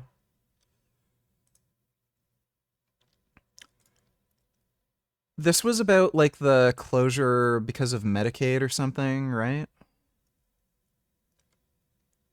Is that what that is?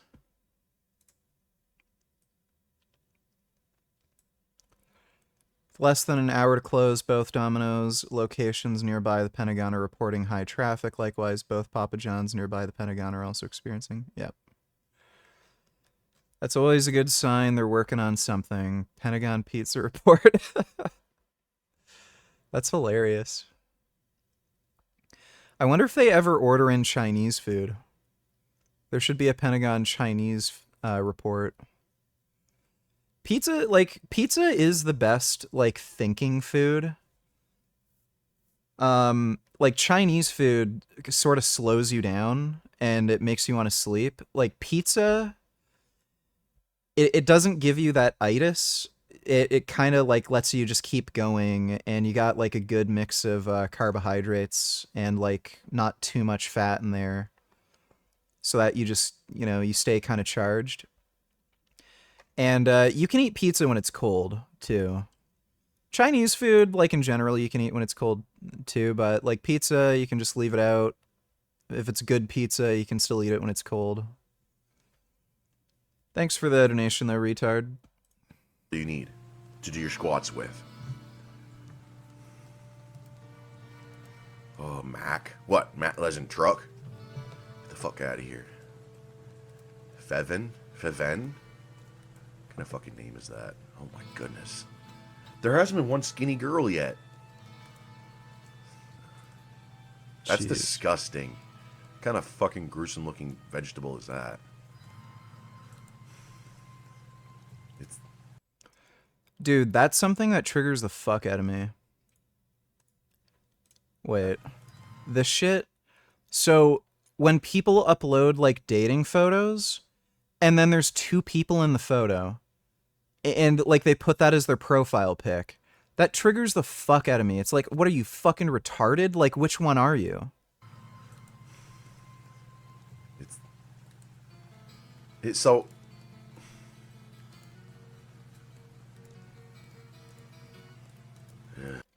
That's a nice cat.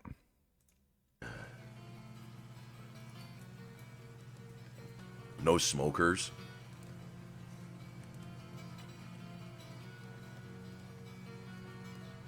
Splash, splash, splash, splash, splash. Dude, this is just bottom of the barrel trash nobody wants. It's a nice cat, though. If you were Pokemon, what Pokemon would you be? Splash, splash. Oh, golly. I thought my pictures were bad. I love Supercross.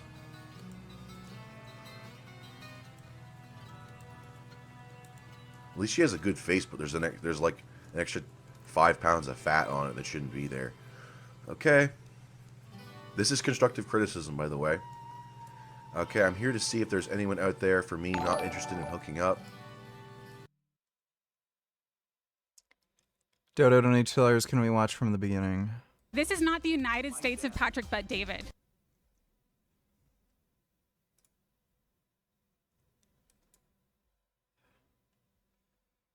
It's 2 hours long. Like, it's already late. Like, maybe tomorrow. I'll save this for tomorrow. Like, I can watch this on Kick, because the YouTube is the only one that has the stupid copyright thing. But we can watch that tomorrow. Thanks for the donation, Dodo. Finally, we got a skinny one. A Virgo. Oh, we have the same birth sign. Okay. Might seem dumb, but no cats, please. Bitch. Fucking bitch. Yeah, pass on that bitch. She doesn't want children. This reminds me of Jack Skellington. Oh, Jesus. Fuck. Oh, man. Christian liberal. 4 cats. 420 friendly. What?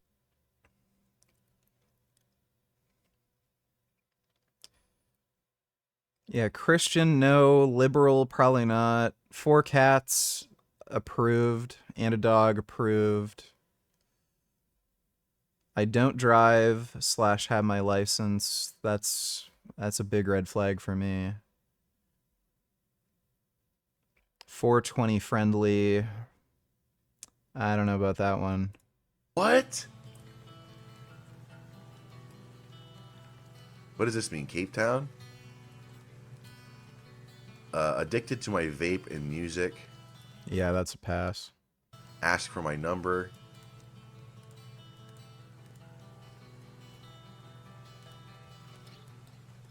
Nope.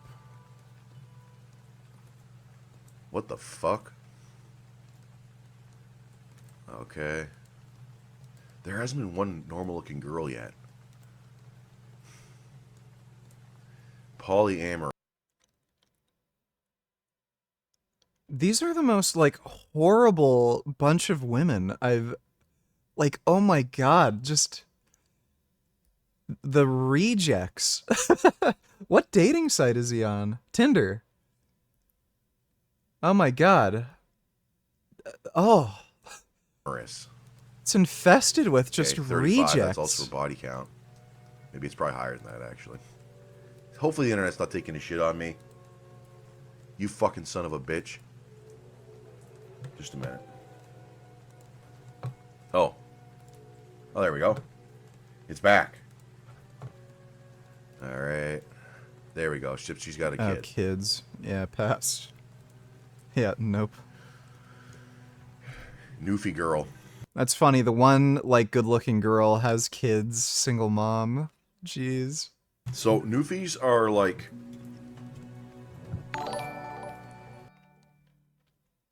Most vegan video donated $2.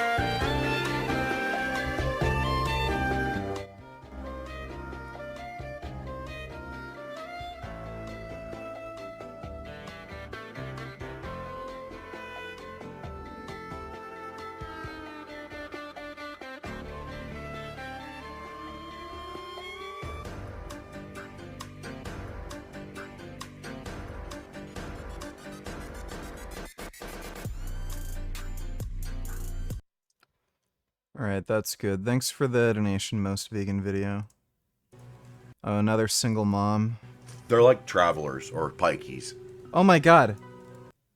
26-year-old obese single mom. Who the fuck is picking these chicks up on Tinder? Like, I would not... Like, if I were these women, I wouldn't even fucking bother. Like, at least get in shape first. Dude. You're nothing but shite in a bucket. Okay, that hair looks fucked. Not real. I mean, that hair color just is weird. I'm being really shallow today. Okay. She's a cook. I don't want children. She doesn't look... She has that and she doesn't want children. That's a waste. Just browsing. Jeez. It's cool she's a biker, but yeah, just... She's... Oh. Oh. Not good. This is not good. Manulife Financial. Movie buff. You don't even know how to smile.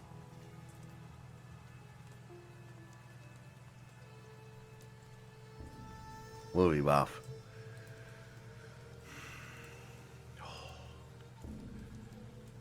Homeowner, K-pop fan. See, if a girl's 29 and she's a homeowner, it means she has some silly fucking government job. And dogs.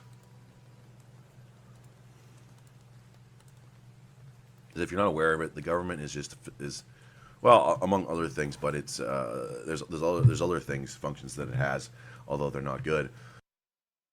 Oh my god, 23. I'm on ODSP due to mental illness. I want kids in the future? Holy fuck.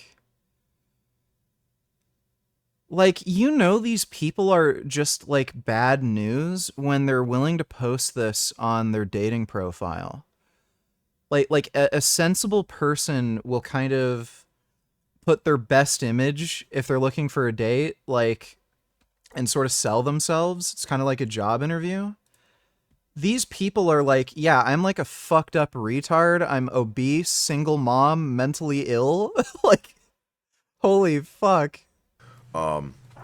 It allows women to make a high wage.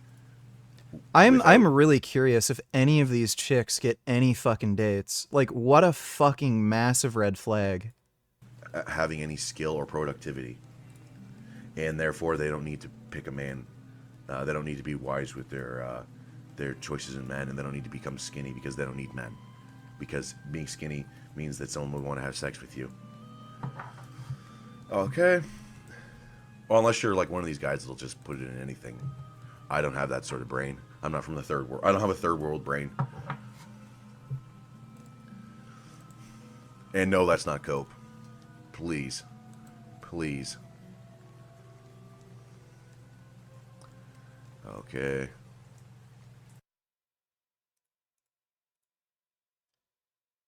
Introverted extrovert. Okay, so just fucking retard. It's crazy retarded bitch. She looks kind of cute, but yeah, just dumb bitch. Actually, no, she's not cute. She's a mom to 3. That's the only downside. Oh, single mom. There you go. This girl's actually good looking. All right. You know, I've talked to some dudes who do a lot of dating on Tinder. They've said at this point, like, every fucking chick on Tinder is a single mom. That's a big downside, though. Okay, that one's hair is too frizzy.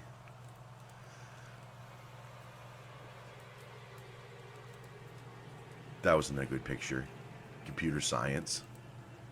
Fucking hungry, hungry hippos.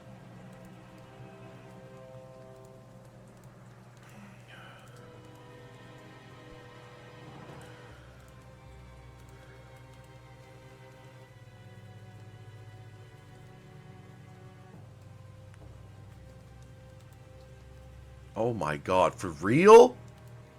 Oh my goodness. Oh my god.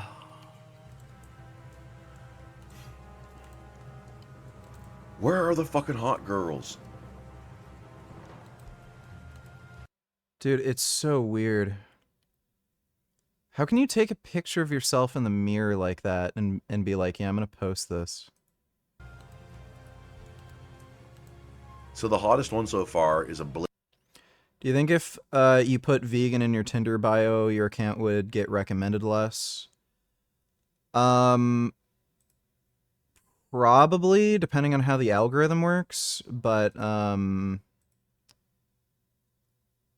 would get tons of fucking girls swiping right if they just saw my, like, profile, though. Asian. Okay. Liz. Mia, here's another. Okay, here's a skinny looking one. Too bad she's a Cenobite. Oh shit. We just getting to the good part. Oh, I was playing Diablo 2 last night because I was bored. My necromancer. I made a necromancer. Summoner. I love the summoner because it's chill. Okay? You just fucking put amplified damage and everything and let the minions take care of it. Once I get to corpse explosion though, forget about it. I'm gonna start fucking wrecking everybody. Okay. Niagara Falls. If you haven't been to Niagara Falls, it's worth checking out. I'm not a big travel guy, but I really like Niagara Falls. Okay. Yeah, pass. Yeah, there you go. Fucking weird to make my nose itchy, and it's down here. That's how you know she's a dumb bitch. Which one? Which one is it, right? That triggers the fuck out of me when I see dating profiles like that. Like, yeah, fucking idiot.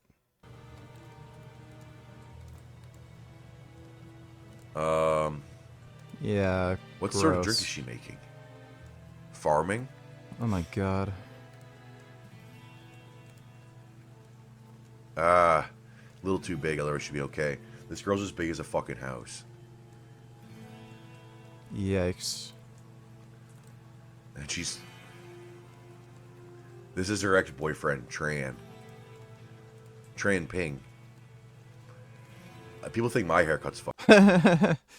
Second, you buy Tinder Gold and get unlimited swipes. The only women you see are goblins and ghouls. That's hilarious. Yeah, that's definitely what you want when you pay for a dating app. Fucking bad. Oh, shit. Oh my goodness. Let's not... I'm just gonna go... Keep on skip. Okay, this one looks... 40 years old. Forehead's too big. Okay. Oh no. This girl's probably like a quadroon or something. No. I don't have a Tinder profile. I've never actually done online dating. I've just had friends show me this shit. Giving you my Snapchat. I don't even have Snapchat. I'm too old for that. It's because there's girls on here that are fishing for Snapchat follows. Or they have... Yeah, that's another thing. There's a lot of chicks on fucking Tinder and these dating apps that use dating apps as a form of social media so that they end up getting more Instagram or OnlyFans followers. It's so fucking retarded. Like one that has a paywall. And it's like, okay, I just got to pay $4. And then I'll be able to interact with her. I'll do it. Horse teeth. Okay, 36. I have it. I have the bottom of the bottom of the age range set to 18.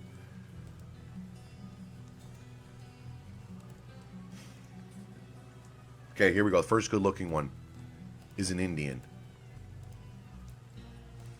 Perfect.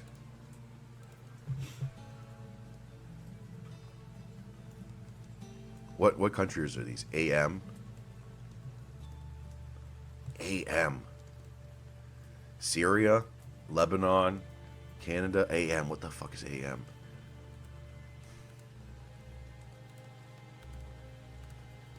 Nah. She got a big head. Here we go, finally. Single Ireland. mom. This is gonna be single mom, dude. Wait. She's in Vancouver. Alright, well. I don't know. Yeah, what the fuck? Why is it recommending him a chick in Vancouver?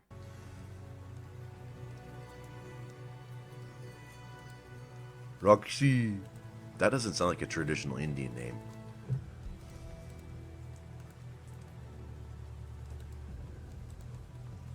Oh, jeez. Oh. No. She looks like she could be... Nope. Yeah, mother, single mom. There you Nope. go. Teacher, nope. Indoctrinator, no. Chubby metal. What the fuck?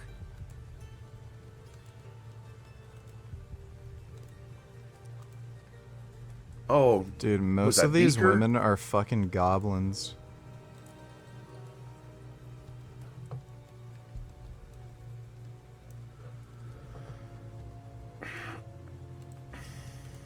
Oh, this one's fat too.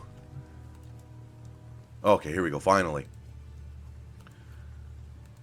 her head doesn't. Her nose isn't straight. Nah. She all jabbed up. Let's find out. I can straighten that nose out. Okay. I mean, I'm not perfect. Yeah, that's But as fair. close as you can get, though. Oh, hell yeah. Tarot. These sort of rights here just means like, it's just like, oh, everyone. It's not necessarily they don't have less right. I heard you shouldn't say you're a mum in your bio because of the pedos. Yeah, kind of makes sense that pedos would do that. It's just like that people are trying to remove social stigma around these people so that they can get closer to your kids and fuck their brains up. I guess everybody already knows that. Jeez. Oh my god. It's like, oh, it's not weird. It's not weird to get something shoved up your ass. It's not weird to enjoy getting something shoved up your ass. Yeah. Oh, jeez. Tagamofia. Mark Henry. Oh my god. Oh, jeez. That is horrific. Oh.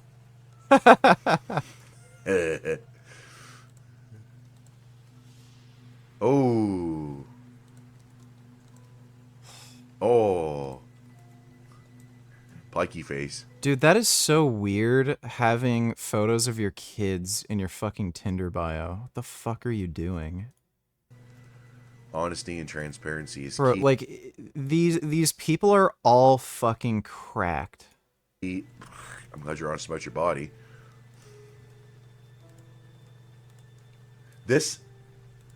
Usually there's at least some hotties.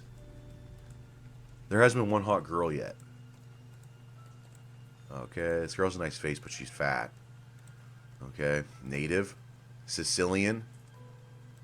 Oh, jeez, as if being Sicilian wasn't bad enough.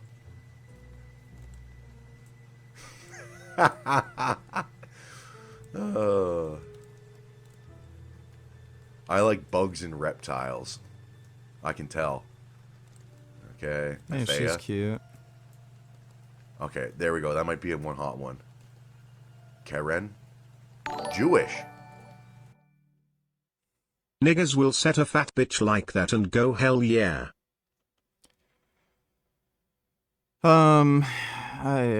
Somebody's dating him, I guess. I do not understand, but everybody's got their preference. Thanks for the donation, Porch Monkey.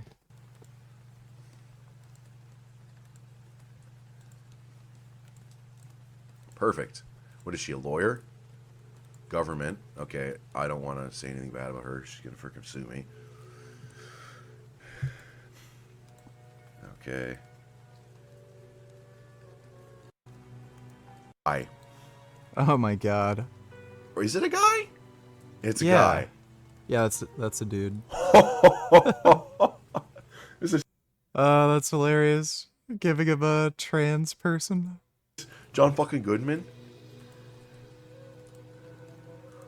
I just thought of Fred Flintstone on his twinkle toes, about to throw his bowling ball.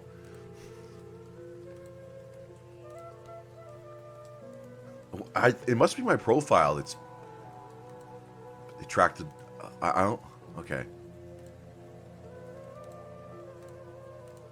Why did you have your cat as your first picture? Girls Down syndrome. You're a guy.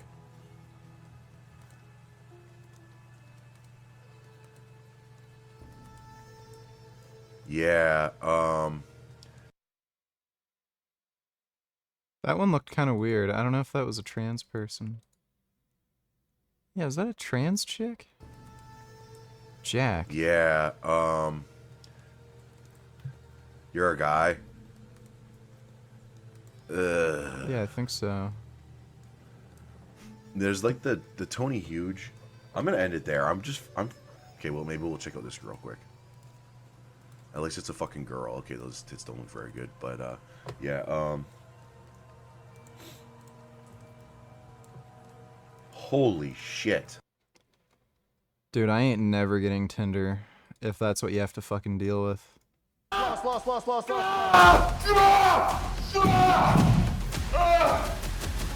Look at the size of me. Whoa. Folks, what's up? I'm clearly Dr. Mike for Rock Strength. This is Thor. We're gonna train arms. I got a whole lot more to say about that. We're also gonna train chest, and Dude, Mike is so short. Thor is enormous. And why is he so big? And why is my ego crackling? I'm gonna walk off and try to feel big by myself. Let's go work out. Let's go. So what's the rest period, Mike? Do you want to do like a bodybuilding rest or strongman rest? Since I'm training, since you are training me, yeah, I'll do whatever you say. Like you tell me where's our warm up, how many reps.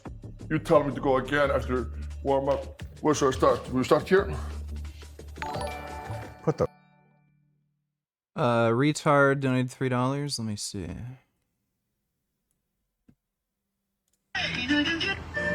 This.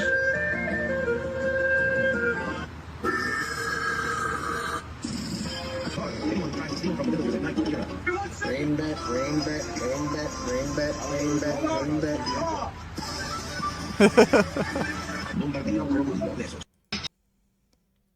That's good.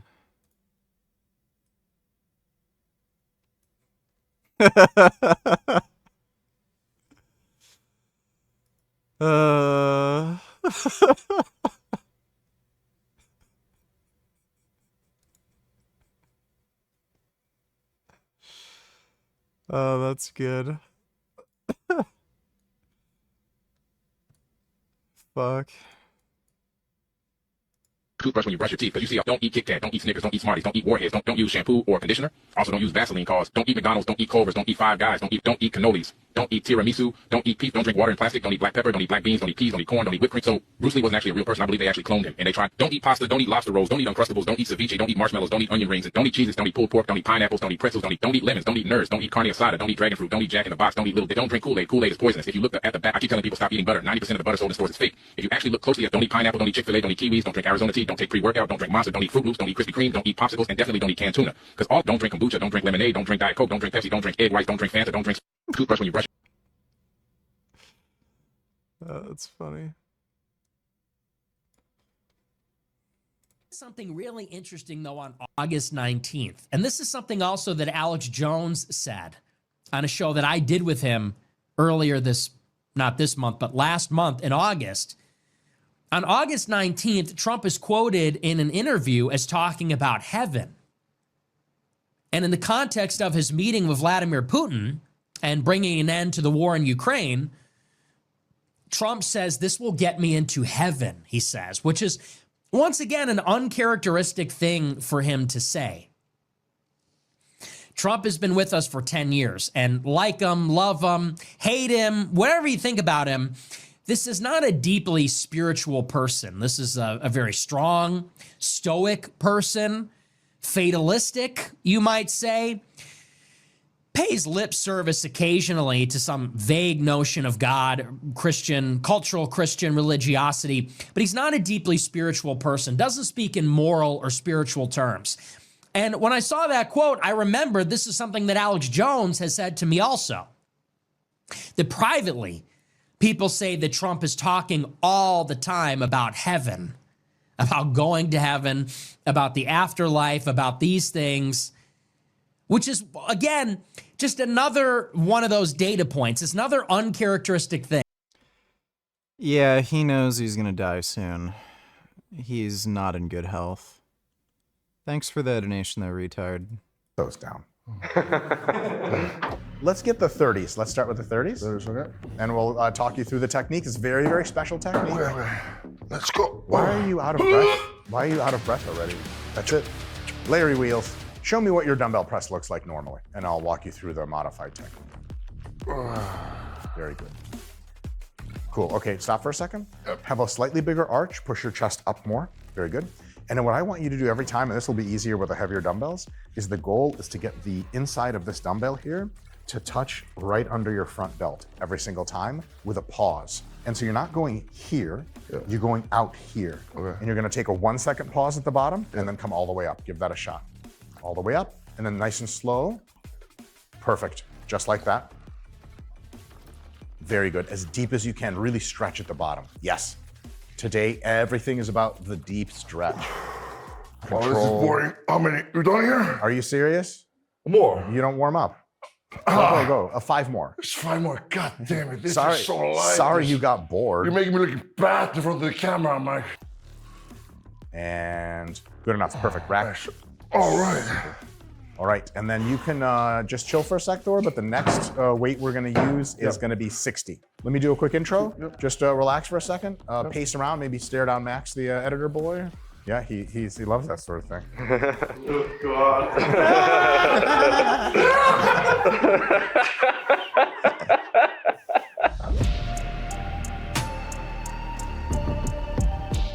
Dumbbell presses. Thor is really fucking strong. He can dumbbell press anything he wants. This isn't just to move weight around, it's to make sure the chest is doing the predominant amount of the work, getting all the good muscle activation and getting good hypertrophy. We're going to be doing sets of about 15 reps here. Thor has evulsed his pec before, so we're not doing anything crazy with low reps. That would be really stupid. We're gonna be nice and slow and controlled. And if you want maximum hypertrophy yourself, this is pretty much how you do the dumbbell press. Excellent, good stuff. Next will be hundreds. Sounds good, my man. I use the restroom quickly. Absolutely. Max, follow him. Oh, dude, I can guarantee you Thor knows me. For sure, he's seen my video talking shit, or my videos talking shit about Eddie Hall. Guaranteed. There's no way he hasn't seen those. And there, let's see the cock. What?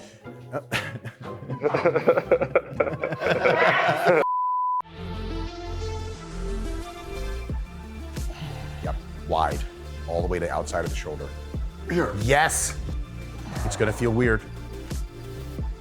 Good, slower on the eccentric. How did that feel? Felt good. What's your best dumbbell press result for reps in your typical style? Well, when I was at my peak, best ever, 100 kg for 7 reps incline. Lately, I did 150s for 12, quite comfortably. I should probably stay humble since we're doing some, I see we're going more outwards. When I go more down. You can definitely feel the strength go fast down when you change your training method from strength training to more hypertrophy. Yeah. How many reps here? 1 rep shy of failure. 1 rep shy of failure. Big chest at the bottom. Chest up, chest up, chest up. Good.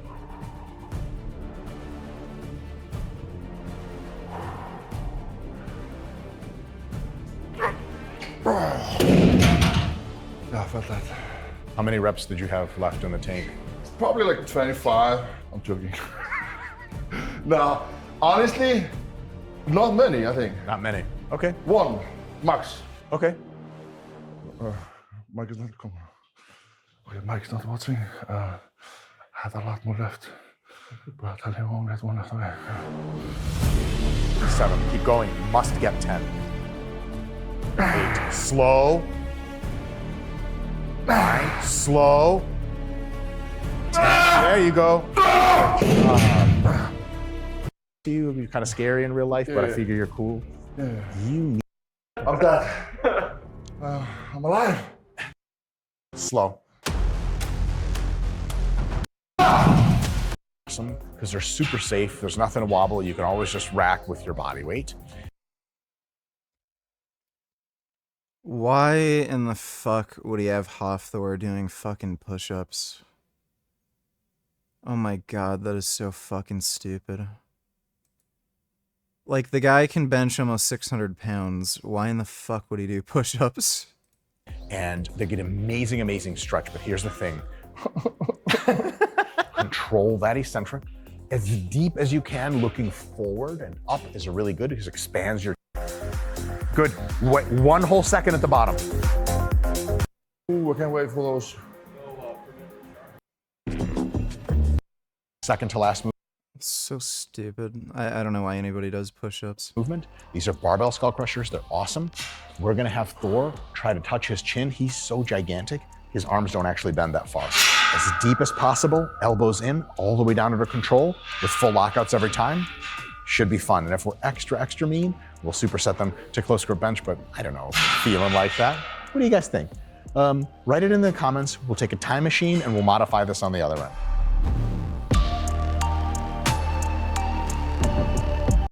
Three more.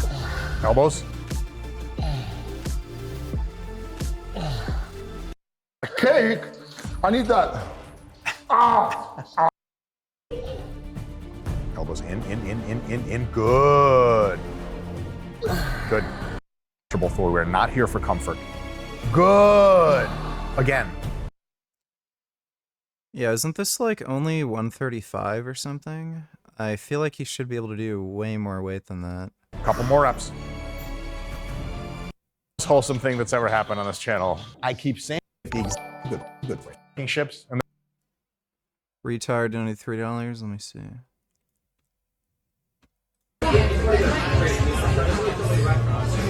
Why are objects being thrown into the White House window? What the hell is going on? Yeah. You got another one? Fuck? Let me see. Yeah, let's stay in that little outhouse on the end. Oh, somebody there, right? Right now, right? Oh, there you go. You got it?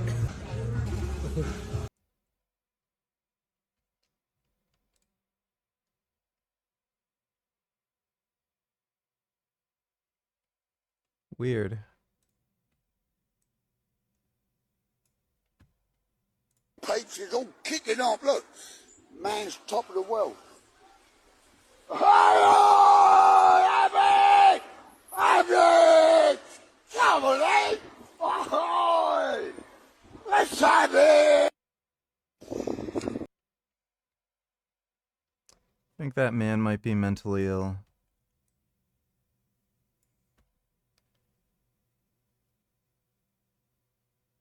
Nicknames, Jap Slayer.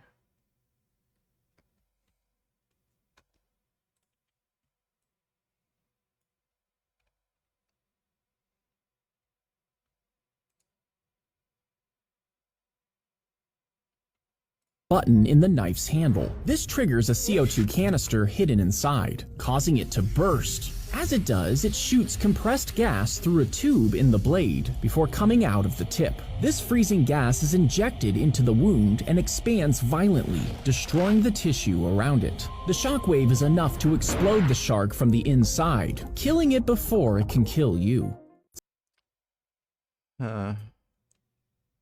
That's handy if you ever get attacked by a shark. Thanks for the donation, retard. Yeah, have him do the Mike Chang towel workout. And there's like a bitch up front. You're trying to be like her. Right. Big chest.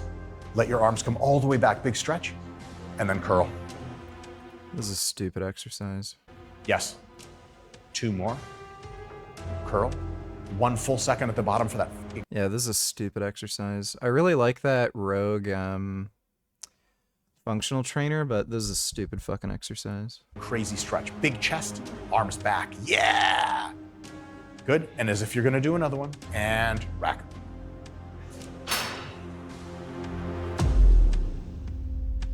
Pause at the top.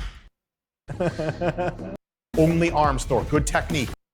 Yes. Slow. Slow. Slow. Slow. Slow. Check. Did you know that when you do this handshake, you do this thing, you ever arm wrestled, you're like top rolling me every time by accident? I'm just like, he just pulls me and I'm like, and then, well, I feel something down there is what I'm trying to say. Same. My man.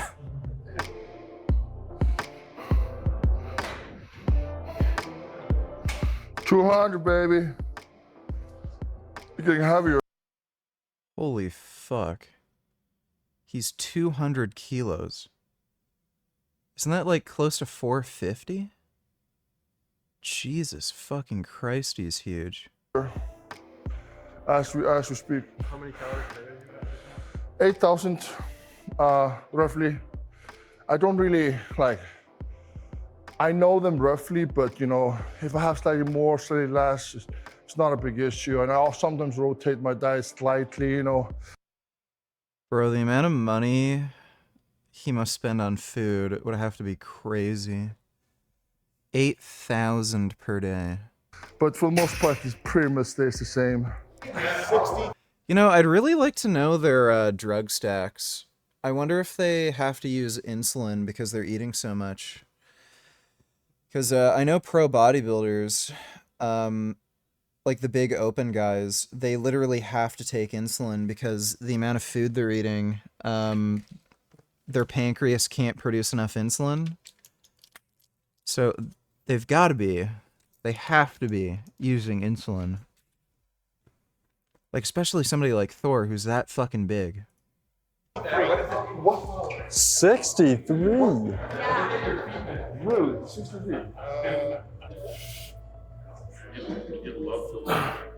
Yeah, 63. 63? 24.8, shit. Are the biggest biceps in the universe.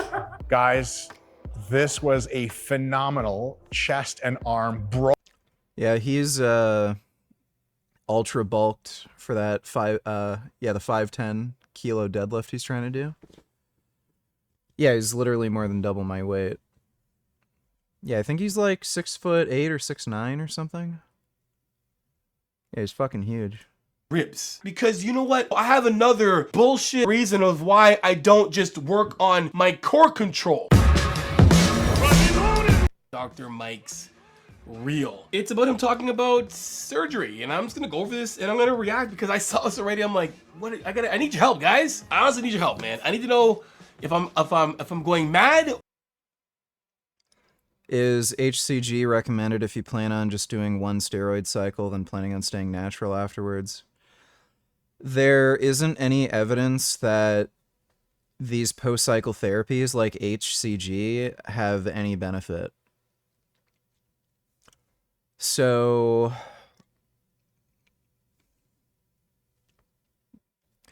HCG, by the way, is a terrible fucking drug. It's used to help stimulate the pituitary gland to get your testosterone levels back to normal. But, like, again, once you're off it, you lose that benefit anyway. And HCG is a pretty weak drug for that effect. And it also has a bunch of side effects. It ramps up aromatization. And that's probably also one of the reasons why it doesn't really raise testosterone all that much. So it's kind of garbage.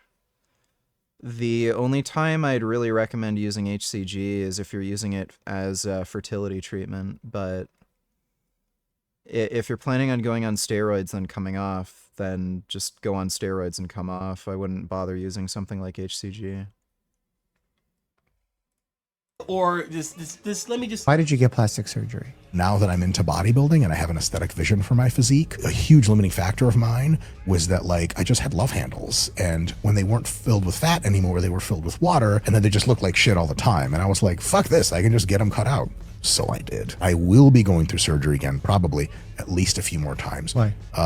One is I have some loose skin and extra fat cells around my lower chest area, some cases around my back, and actually just out of sheer genetics in my tie-in between my biceps, triceps, and shoulders, like right this area. And those can actually be kind of furrowed out with surgery. I do have hypothetical, probable plans for a very ambitious surgery. No matter what body fat I have a big gut, just plain old. And it's really just a genetic laxity of the abdominal wall. It has nothing to do with muscle strength and none of that.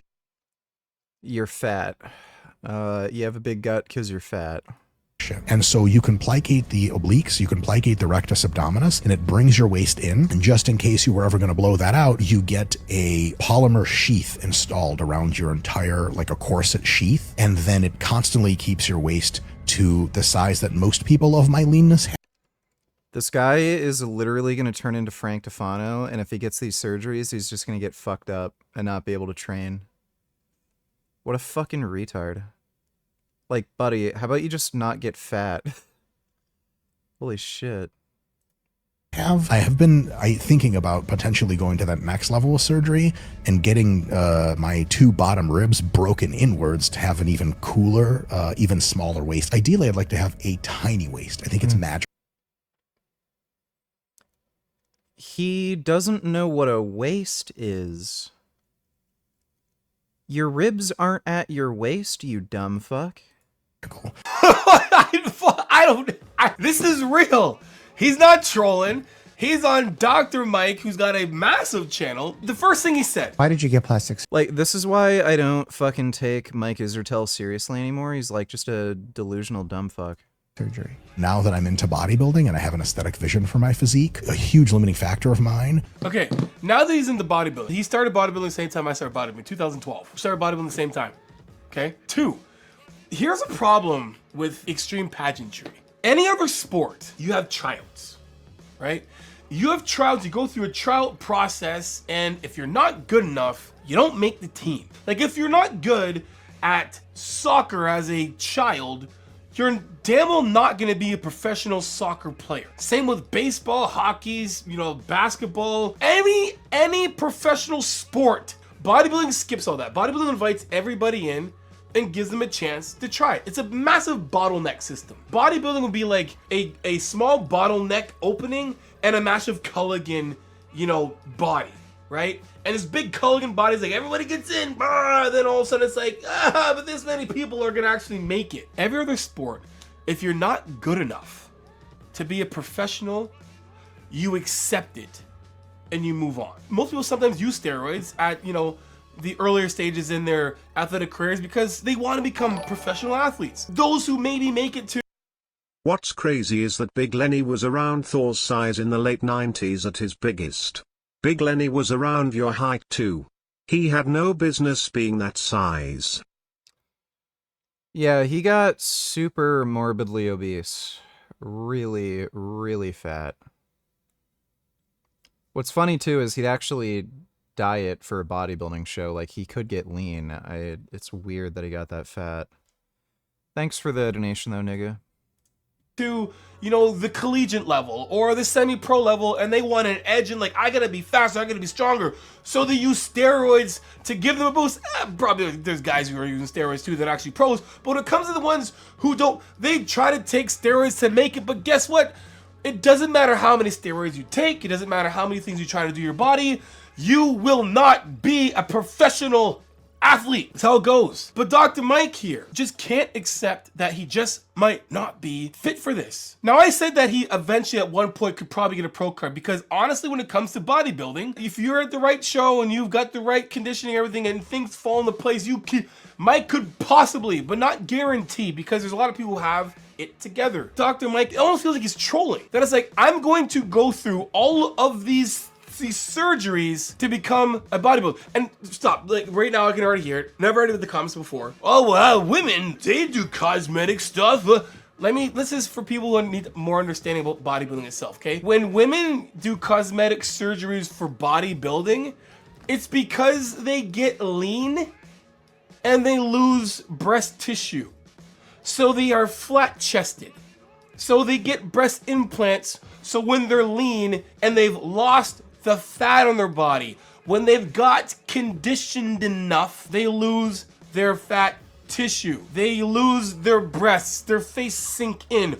All things happen when they get conditioned, meaning when they've lowered their body fat enough, they lose fat tissue. So a woman gets breast implants. A guy cutting off his waist, taking out his obliques, and doing liposuction because that he apparently did a spirit bulk, ate too much food, and then now has water there is not the same thing. Dr. Mike, and we all know this, should have just got leaner, period. There is no loose skin. There's pictures of him on stage, and there's no loose skin. Well, I'm banned on YouTube for a week. That's why I'm streaming on Kick right now. There's bodybuilders that put oil in their arms. If you get caught with oil in your arms, you get docked points. You don't get rewarded for not looking, funny to say this, as natural as you can as a bodybuilder, but you know what I'm saying. Liposuction surgeries are extremely common in pro bodybuilding. Much rarer to have skin removal. Like, most people have some kind of problem area where they just can't get the fat out of that area.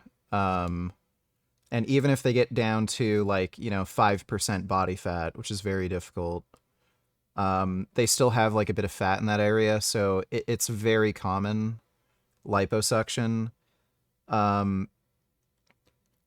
Mike doesn't have that problem. Like, he just doesn't diet enough. He doesn't diet long enough, and he gets too fat in the off season. Johnny Shreve, one of the whitest sounding black guys. You're definitely still number one toe. Fuck, marry, kill Frank Tufano, Destiny, Nick Fuentes. Well, I guess I'd marry Destiny. I know he can at least suck dick good.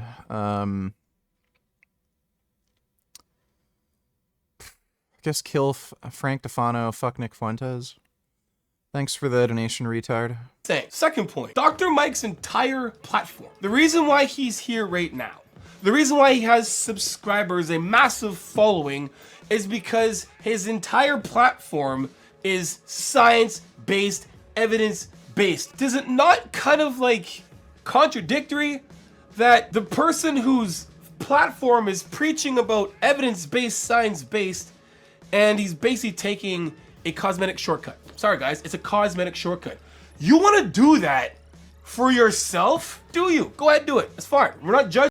Dude, the guy's leveraging like really high doses of retatrutide.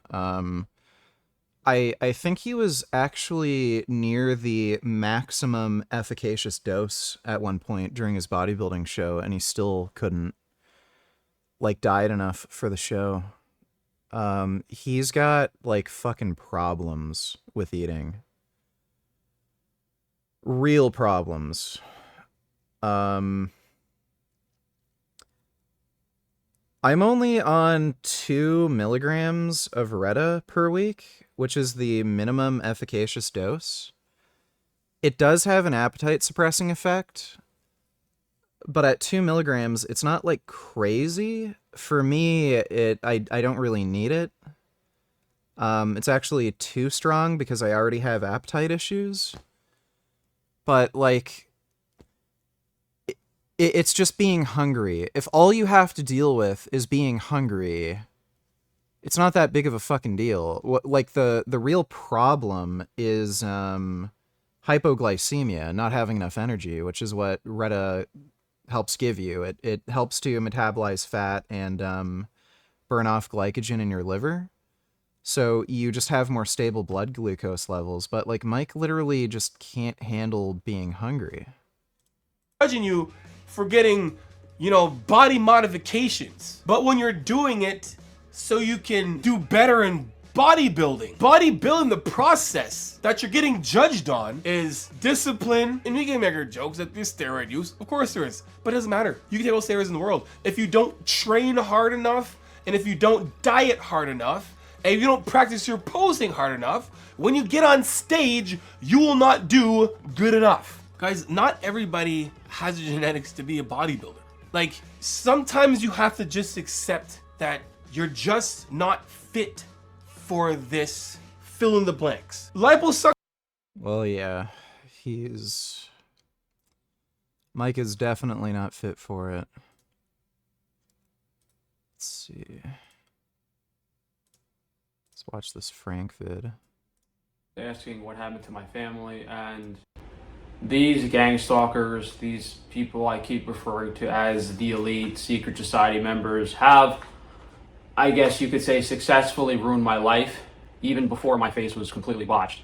This guy, Paul Saladino, hated me so much, he kept serving my family court papers and kept pulling these LLCs and sending all these legal documents to my parents' house, which should have been enough grounds for dismissal of the lawsuit, you know, harassing a party's family. But these corrupt lunatics are trying to get away with way too much. And they've been doing this to me for years and years and years. You guys are witnessing in real time, it's happening right now. We're still in the process of it. It hasn't completely happened yet. You're witnessing in real time how these elite secret society members, Freemason, Illuminati, use the court system to steal from and shut down any competition. In this case, me being the truth. So if you want an idea of how evil this guy Saladino is, some of you might remember when I donated $33,000 after my surgery to blind people. I took out a line of credit. I gave away. He did not donate $33,000 to blind people. He provided absolutely no evidence for that. He claimed he did some giveaway for people who claim to be blind or have a blind family member, but where's the proof of that? Like, he didn't donate to a charity. There's no receipt or proof that he donated to anything. $1,000 to 33 different people. That was around 2 years ago now. At that time, he had his lawyer write this letter to the court. Court decision still hasn't been made yet to this day. He wrote this letter to the court telling them to make a decision before I give away the money, before I donate money to blind people. So me saying that Paul Saladino wanted to steal money from blind and disabled people, that is a factually correct statement. How crazy can you be? And you can look this up on the court docket. He had his lawyer write a letter to the court saying that you need to make a decision on this case Master Blaster donated $2. What caused your YouTube ban? I don't want to say because I don't want to give anybody like advice on how to fuck with my YouTube channel, but it was over something really stupid. It should not have ever been banned. Are you waiting till you get reinstated to cover the Gary Klein debate? No, I'll probably just cover it on Kick. Do you recommend anything for post-cycle therapy? If not, HCG, SERMs, or other meds to help restore hormones and minimize sides, preserve gains, or just nutrition training? Yeah, I'd recommend not going off PEDs. Why in the fuck would you ever stop? It's fucking stupid. So just stay on testosterone. There's fucking no reason to come off completely. The only reason you'd ever want to come off steroids completely, maybe, is if you're getting something like left ventricular hypertrophy or maladaptive cardiomyopathy. Even then, you probably don't have to come off completely. You can just take a much smaller dose and just get your hormone levels to, like, you know, a normal range. Like, aim for, like, maybe around 600, 700, let's say. And then maybe just drop your body weight down, diet, do some more cardio to shrink your heart size. And again, if you're taking ancillary medications and keeping an eye on it, you probably won't have to even deal with it.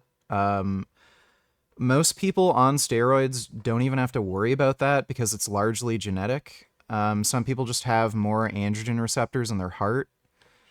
Dorian Yates, what, 6-time Mr. Olympia? He was like fucking 260 or 280 on stage or something. Massive.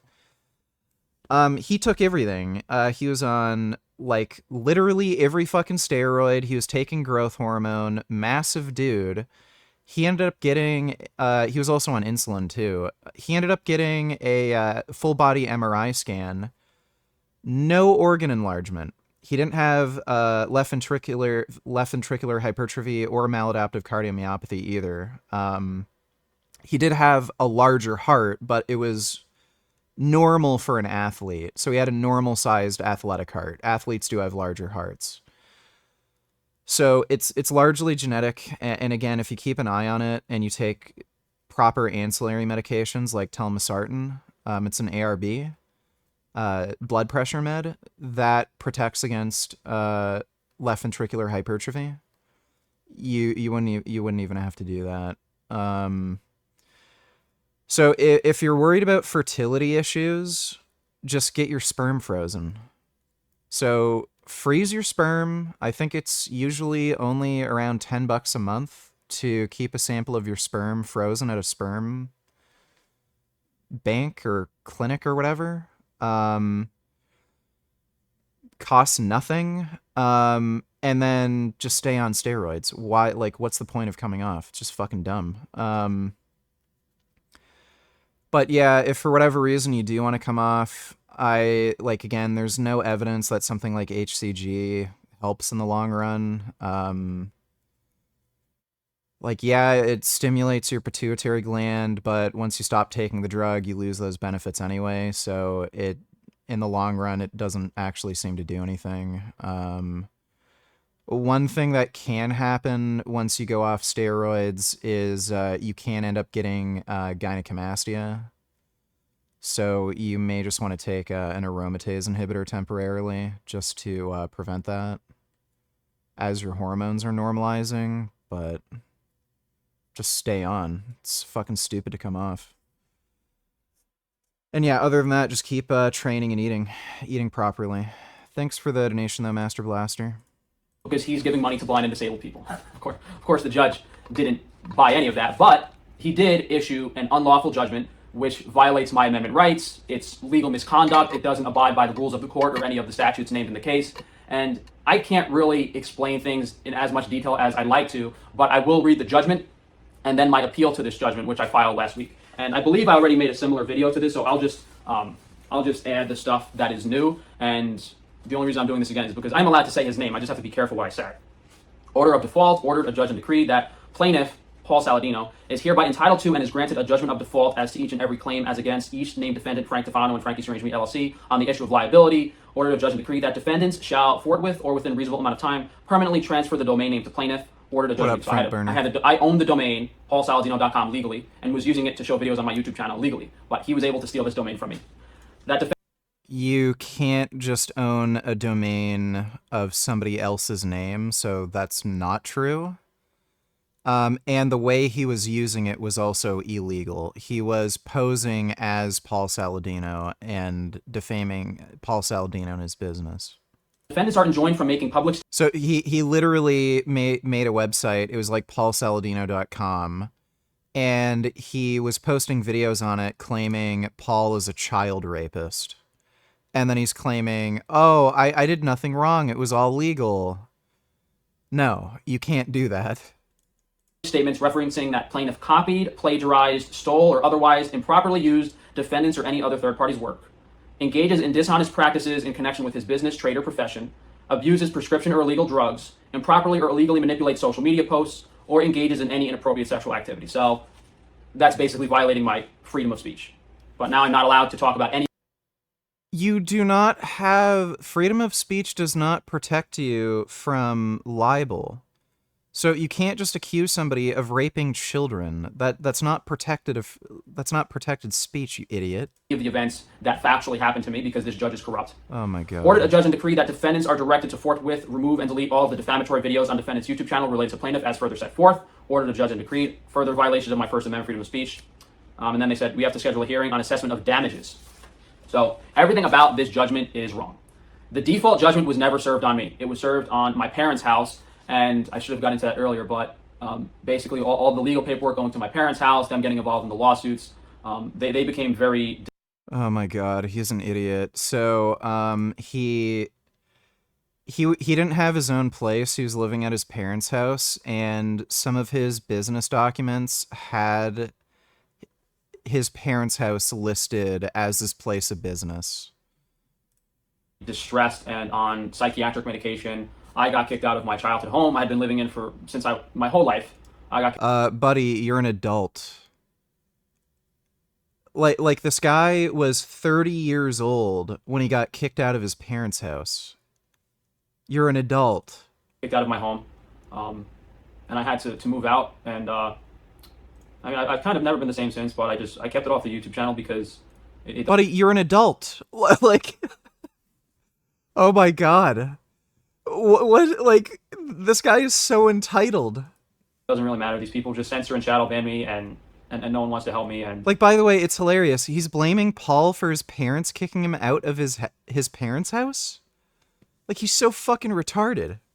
I haven't been in contact with my family for a few years now, all because of how these people treated myself and my family, and you know, I'm able to take the stress, and I'm able to understand what these people are doing to me and not let it get to me, but that wasn't the same. It wasn't the same case with my parents, and they're both still currently under psychiatric treatment and taking all these drugs they never had to take before. So it's very upsetting what these people have done to me, and because they own all the social media platforms, they'll never get exposed for it, because if people did know the truth, all these people would be canceled off of social media.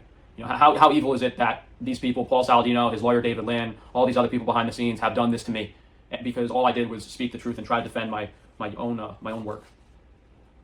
So yeah, that default judgment that the judge ordered, I never received the actual paperwork from the lawyer. It was sent to my parents' house, which I was kicked out. I no longer resided there, and the court accepted that affidavit of service, which is perjury. So there should have been no default judgment in the first place. And the lawyer still cannot prove that he never served me the default judgment. It still, to this day, has never been served, and they have no proof that I received that paperwork, yet the court is still going along with this. So that should have... It's in the court document. You lost by default judgment. That should have been enough grounds to dismiss the entire case. A second issue is that the entity, Frankie's Strange Meat LLC, has no subject matter jurisdiction. Should never have been included in the case. No legal basis for including my business in this case, and that should have been dismissed. Another reason to entirely dismiss the case. Third issue, all of these statements, these public statements that they consider defamatory, are not. They're factual, they're my opinions, and this is direct... Oh. What a fucking idiot. Directly violating my freedom of speech, and Now, the YouTube videos being forcibly removed also damages my business and all those factual statements I was saying at the time. And then the fifth problem is he unlawfully took this domain name from me. As I said earlier, I wasn't violating any trademark laws. I was not advertising or conducting business on this website. I was exercising the same freedom of speech that I was in these videos on that domain name. So this guy's lawyer, David D. Lynn, and all the people involved in this court are complete, lying, corrupt, secret society members. I mean, they're just doing their job. They're defending their own. They've sworn oaths. These people, to join these secret societies, the first thing you do is you swear an oath to secrecy, otherwise you will be killed. That is the very first thing you swear when you join these secret societies. And you're made to understand that you're putting your hands on this huge, it's like a pulpit Bible, big King James Bible. And this guy comes forward, this worshipful master, and he says, we're going to lead you through this oath. And I'm not going to go through the whole oath, it would take like 5 minutes, but it's this long, involved, and ultimately blood-curdling oath. At the end, you say, you swear, the essence of the oath is to keep the secrets of an entered apprentice mason, which of course I'm violating right now. And then at the end, you swear that if I should ever reveal the secrets of an entered apprentice mason, that I swear that I will have my throat cut across, my tongue torn out by the roots, and buried in the sands of the sea, where the tide ebbs and flows twice in 24 hours, should I ever knowingly violate this, my entered apprentice obligation. So help me God and keep me steadfast to the due performance of the same. And I guarantee you all of these judges, these people in power, these people in positions are members of these societies where they hold oaths that take precedent over a court, over the court. So this guy, David Lynn, he committed perjury in the initial default judgment. He claimed other business income was mine. So he goes and gets all these documents from PayPal and Shopify and other LLCs, because I'm broke.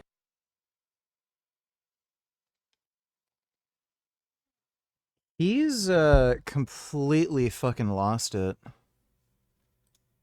He cannot find any legitimate information, any legitimate bank accounts or anything that shows I made money, because I didn't. So he goes and takes all these other companies, all these other financial documents, tries to link them to me.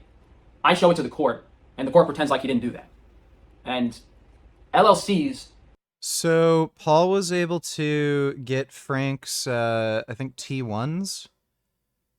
And yeah, he took in, I think, $5.5 million in income in like 2024. Separate assets. And they're just mixing all stuff together, which is like him saying, oh, Google made $5 billion this year, so we need to take the money from Frank Tufano. It's so blatantly ridiculous, and another reason for them, enough grounds to dismiss this case. So it's a ridiculous list of legal malpractice, court misconduct. There's probably over a dozen legitimate reasons they could have dismissed this case. And on top of that, them, ruining my personal life, getting me kicked out of my house, which also resulted in me losing my job. Is Frank lying, or is he just fucking retarded?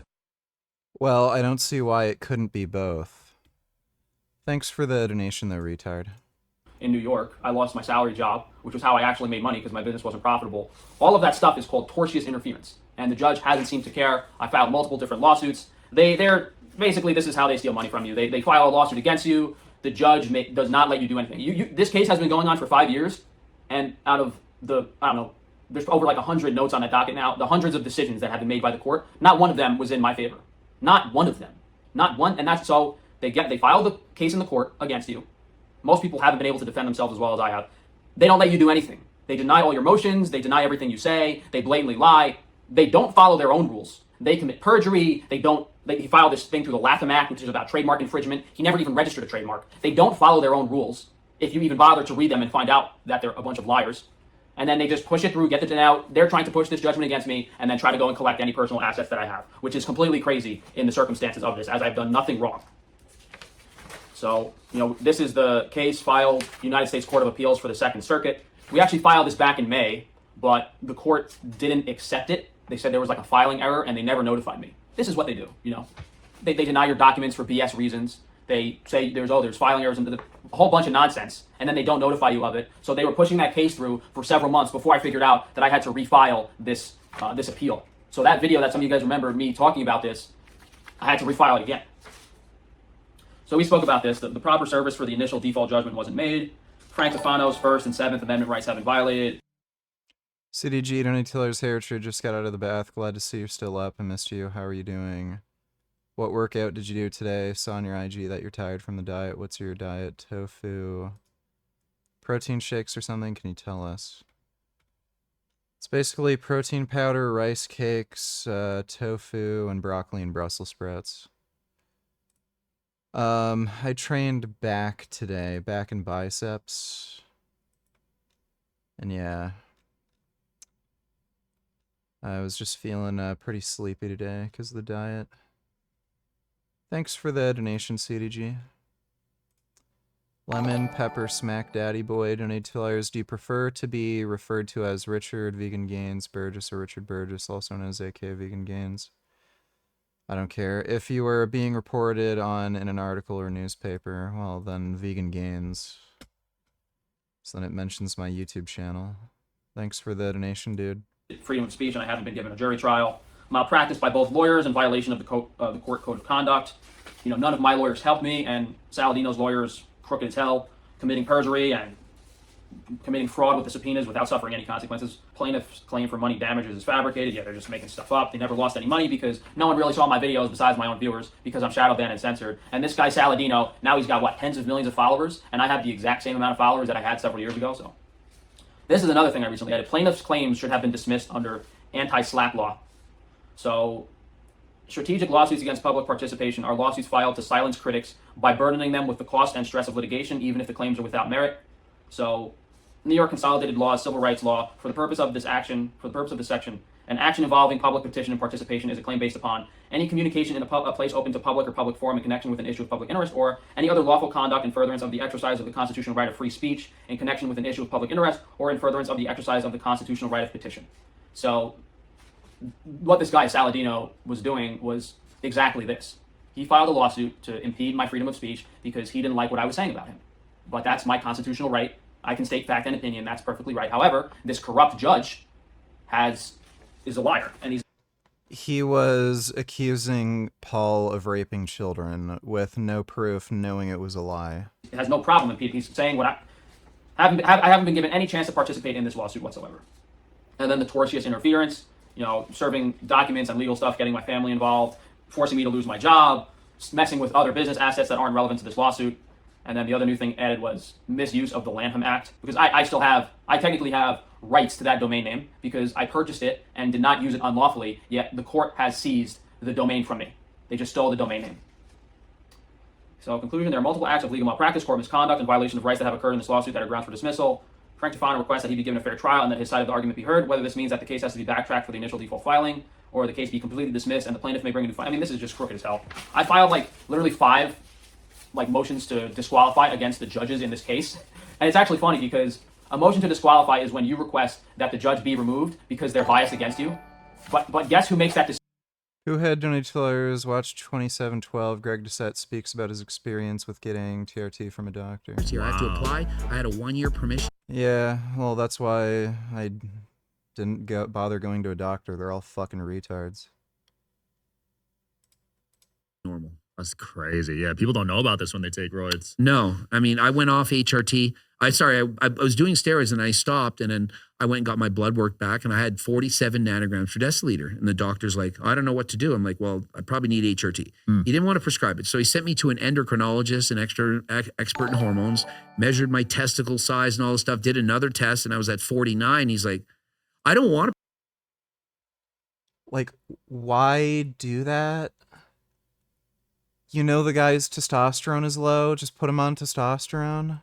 Prescribe you testosterone, but I think that the negatives of not doing it are worse than the positives. In Canada, please explain to me what the negatives of bioidentical hormones are. Like, don't you just love hearing that? You know, testosterone is bad for you. You should cut your testicles off. Men shouldn't exist. Like, it's just fucking retarded. Like, it's a hormone that you need for health and well-being. I don't want you to have the hormone you need for health and well-being because being male is bad. it's very hard to get HRT. In the States, they just give it like candy. It's like nothing. Go to any HRT clinic, they're going to prescribe it. But for me, very difficult to get. He didn't want to prescribe it, but yet he did. And he started me at 100. And he was like, I only want your testosterone levels to be at like 16 to 18. And that's on the Canadian scale. You have to multiply by like 27. So maybe it's like 400 or so, somewhere like that. Just it's fucking retarded. Some quick math in 400s. And I was like, yeah, you don't want to be like big and strong and youthful and have energy. No, you need your testosterone nice and low and suppressed so that you're like a basic fat loser bitch like everybody else.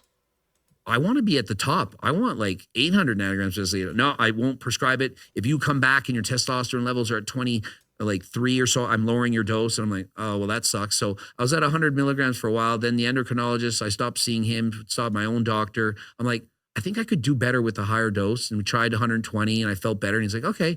So that's like a reasonable doctor. Like if I raise the dose a little bit, 20%, and you feel better, well, let's do that. So long as your cholesterol makes sense and so on. And so that's where I ended up at the 140. Yeah, that's reasonable because you see. Why go to a doctor? Why?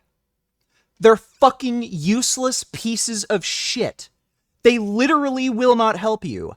They're fucking loser, weak, fucking fat piece of shit cocksuckers. None of them can fucking even bench their own body weight. Why go to them? The only reason you'd ever go to a fucking doctor is because they're the only way you can get a medication you need. That's it. They're just a roadblock to you actually getting what you need. They don't help you get what you need. They're just a roadblock. So guess what? There's underground fucking labs. Fuck you. Nobody needs doctors. You can get all the medication you need online through the black market. Why the fuck would you ever go to a doctor when they don't know what the fuck they're talking about? Fucking can't stand those pieces of shit.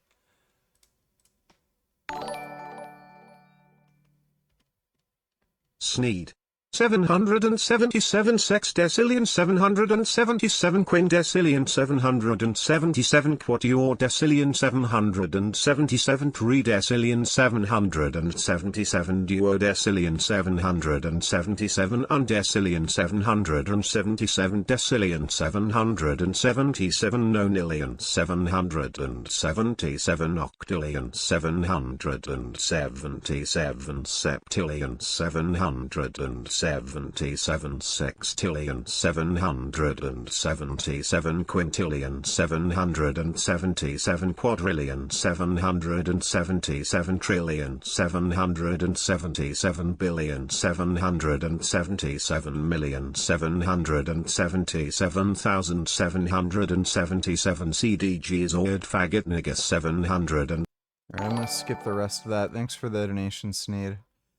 CDG $20. Cool dude. Today was a rest day for me. Right now I'm eating 500 grams of cantaloupe and a 50-gram protein shake. Brussels sprouts. Huh, I like those. What's your preferred method of cooking them? I just put them in the air fryer. Also, I think you should eat something high in vitamin A. My vitamin A levels are adequate. They're in the normal range. So what I'm getting from like the multivitamin I take and, you know, whatever's in the protein powder and the, you know, broccoli and Brussels sprouts is enough. I could get some carrots, whatever. Thanks for the donation though, CDG. CDG $20. Go to a doctor if you have a humiliation fetish and you like being talked down to and treated like shit. They're all condescending, patronizing pieces of shit, actual jackasses. Yep. They think they know better than you, and they think they have a right to dictate your life. They're fucking cunts. They're just pieces of shit. That's all they fucking are. Just fucking loser scumbags. I fucking hate doctors, dude. I wish I could just kick their fucking ass. Thanks for the donation, though, CDG. A lot of clinics just throwing out absurd numbers, right? Yeah, like when Alex Eubank was at 200 and he just showed up and he was at 350 nanograms per deciliter, but his test before that, he was at 922, I think. I'm like, does he really need HRT? He's 25 years old. He was at 920, now it's 350. Maybe test him again, maybe a couple days later, a week later, and see. Maybe it'll be back to 500. Like, one of the problems Greg has is that I think now he lives in Nova Scotia, but before he was living in Halifax. I don't know where he's living right now, but he's living in bumfuck nowhere provinces. So if you're in Toronto, I looked into this. There's some plastic surgeons that run TRT clinics, and they'll prescribe you testosterone if you just want to look better. So, you have to find the right clinic. So there are TRT clinics here that, like, a lot of them are gay fuck cucked retards where it's like, oh, we don't want you to be strong and manly and have energy. No, we're just here to make you normal, you know? Just be normal like everybody else. Drink, smoke, eat like shit, be fat and weak, and, you know, just have normal levels of energy, normal levels of muscle mass, normal libido. Just be normal. Normal is fine. Just be a complacent, normal bitch. So, if you look around, like, again, especially if you're in a major city, you gotta find like a TRT clinic that's run by like plastic surgeons. They'll just prescribe you. I know the one clinic I looked at, they just give drugs to bodybuilders. I didn't go that route because it's more expensive, and like, why the fuck would I bother paying more when I could just use that money for more drugs? CDG don't need tillers. Oh, okay, gotcha. It's just broccoli and Brussels sprouts aren't particularly high in vitamin A, but if you're taking multivitamin, guess you're fine. Also, whenever I go to a doctor and suggest something or ask them a question, they snap at me like I'm challenging authority. Yeah, those are fucking dumb fucks. They're just fucking dumb fucks, dude.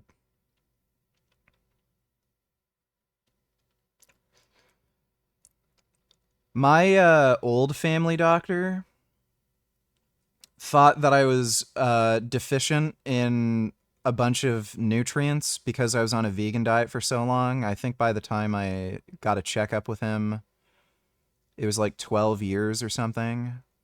And he was like, oh, we better get blood work. And I said, I've literally never been deficient in anything. No, I insist, get blood work. And then, yeah, I showed up at his office, and he was like actually baffled that I didn't have any deficiencies at all, and I was in perfect health.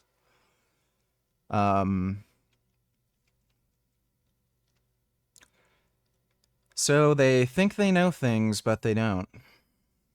That's just what doctors are. They're just fucking know-it-all faggot idiots who don't know shit. Yeah, imagine that. Paying, what? Couple $100,000 for your education, and you're still a fucking idiot who doesn't know how to do their job. Thanks for the donation, CDG. But yeah, it just proves just how fucking stupid and useless they are. You're a fucking idiot who paid $200,000 to know less than your own fucking patients, fucking cocksucker. Saw that pretty sickening, pissening pump you had recently, looking jacked. Well, thanks, Red Panda. Appreciate it. 16 nanomoles is 460 nanograms per deciliter, and Greg's doctor wanted him to not go anything above that. What a jackass. Yeah, I know. Well, especially since, like, the reason you go on TRT is symptom relief. You're not just arbitrarily increasing testosterone for no fucking reason. The point of TRT is symptom relief. So if you have symptoms of hypogonadism, like low libido, low mood, low energy, like poor recovery, you get injured easily, stuff like that, you want to take enough testosterone to relieve those symptoms. Theoretically, you might need extremely high levels of testosterone to relieve those symptoms for whatever reason. Everyone's different. So TRT for one person is going to look completely different for TRT for another person. So somebody might only need, like 70, 80 milligrams a week, and they have symptom relief. Another person might need 200. Another person might need 500. So, like, these doctors are just fucking idiots. Like, they're just out of their minds fucking stupid. Like, yeah, let's just arbitrarily, for no particular reason, like, have a certain number on your blood work. Oh, you don't feel any better? You're still hypogonadal symptoms aren't gone? Well, I'm not going to prescribe you any more drugs because I said so. I just want the numbers on the chart to be a certain way. I don't care about your health. I just want the numbers on the chart to be... So again, that's why I'm getting all my drugs through an underground lab. Why the fuck would I ever go to a doctor? They're fucking idiots. CDG donated $2. Was the doctor trained by Spherage? He will be deficient in nutrients. Yeah. Haha, vegans. No, my doctor wasn't Sfarage. Just some Indian guy. Thanks for the donation, though, CDG. That's so young to be on HRT. Yeah, Jeez, and once you 25. start, like at 200, it's hard to go off. Like if he ever goes off, he might experience erectile difficulty. He'll probably lose most of the muscle he put on. And then it's not just physically addictive, but psychologically addictive. Like you mentally look at your body and you're like, where's all my muscle gone? I don't like how I look. Greg is acting like this is a problem. So, most, like, people are, without even realizing it, because, you know, society's stupid, like, most people are addicted to drugs. So, some people, like, the most common drug addiction is caffeine. The amount of people who are addicted to coffee is astronomical. If you ask anybody who is addicted to coffee, like, they need to have 3 to 5 cups of coffee per day, if you ask any of them, are like, oh, do you wish you didn't have coffee? Do you wish you didn't desire it? Like, they'll tell you, no. I want to be addicted to coffee. I love it. I love, like, addiction isn't necessarily a bad thing. Addiction can be motivating. It's something to look forward to. Like, it's part of the human experience. Like, you need some, like, you need hope in your life. You need something to look forward to. Like, just the idea, knowing that there is something in the future that will make you feel better, that makes, like, your current experience better because you know something good is coming up. So if there's something to look forward to during the day, like a cup of coffee, your life experience is improved, even though it's an addiction. Like, addiction isn't necessarily a bad thing. So there's a lot of people who are comfortably addicted to drugs, like one of the most common being coffee. What's the issue with being addicted to steroids? If you like steroids and they're benefiting your life, what's the problem? Like, it's stupid. Like, and like, there's things that you can be addicted to other than drugs. You could say, I'm addicted to exercise. Is that a problem? Is being addicted to exercise a fucking issue? Like, probably not. CDG donated $2 low. An Indian guy was lecturing you about health. The guys who eat pure carb flour, tortilla slathered in ghee all day with no protein, right? Well, he was Canadian. Like, he had no accent. He's like, he would have had to have been at least second generation immigrant. Because he has absolutely no accent. Thanks for the donation, though, CDG. Like, Alex Eubank cares so much about how people perceive him. Like, why would he have gone on HRT in the first place? He wanted to be lean and jacked. Right. And so if he goes off and he's like, hey, I'm, you know, a year from now, I regret being on HRT. Why would you regret being on HRT? It makes you feel better, you're stronger, have more energy, have a mood uplift, like, everything's better. So why would you regret that? Well, if he stops, he's going to lose 10 or 15 pounds of muscle. And is he now going to like his body at 175 pounds when he was at one point 190? Yeah. I saw you on Thurston's podcast. You were saying you were natty in your 20s, right? All my 20s and teens. I competed 42 times natural. And I was able to stay natural, I think, because there was less social media pressure. I think that if I were born in today's time, I don't think I would have had the courage to resist testosterone or any steroids the way that I did. I think I was lucky by being born in the 70s. And I competed, and I was basically competing against myself. I didn't see photos of other guys that competed against. You just showed up on that day, and you didn't really have that much pressure. CDG donated $2. Even second-generation immigrants usually eat how their parents did, if their parents are straight from India, but I get your point. Anyway, there's no reason you can't be vegan and have nutrients. Worst case, you can supplement. Any diet can be deficient. Well, yeah, but you have to remember this is a doctor we're talking about. It's not like they can understand basic things. Thanks for the donation, though, CDG. Sure. I remember my first nationals. I thought, you know, I've won provincials, I've won Atlantics, I look pretty good. I'm going to show up to the nationals. I'll probably be just as big as the big guys. I was 140 something, and the winner was 208. Damn. I was like, what the hell? And he won second place in open men's bodybuilding. So here's a heavyweight bodybuilder in open men. He's only like 20. And he's like, I mean, this guy is like, he's almost as big as when I was a pro.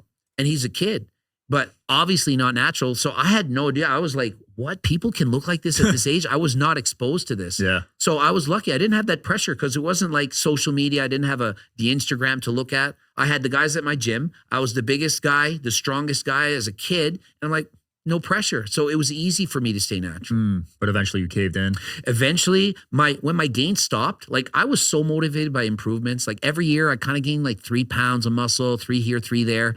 I was doing triathlons at the time. I did 13 years of competitive triathlons, and I was bodybuilding at the same time. And so my gains weren't that fast. I was gaining like 3 pounds a muscle a year. But then I stopped doing the triathlons, and then I was like, oh, now I've gained 5 pounds because I wasn't doing any cardio really, stopped doing all that stuff. And so I kept gaining more and more muscle. But once I hit into my early 30s, I was like gaining like 1 pound in a year. I'm training perfectly. Damn. And I'm like, well, that's it. And I won the Canadian National Drug Tested Championships. Didn't get a pro card. They didn't get pro cards for that back then. They do now.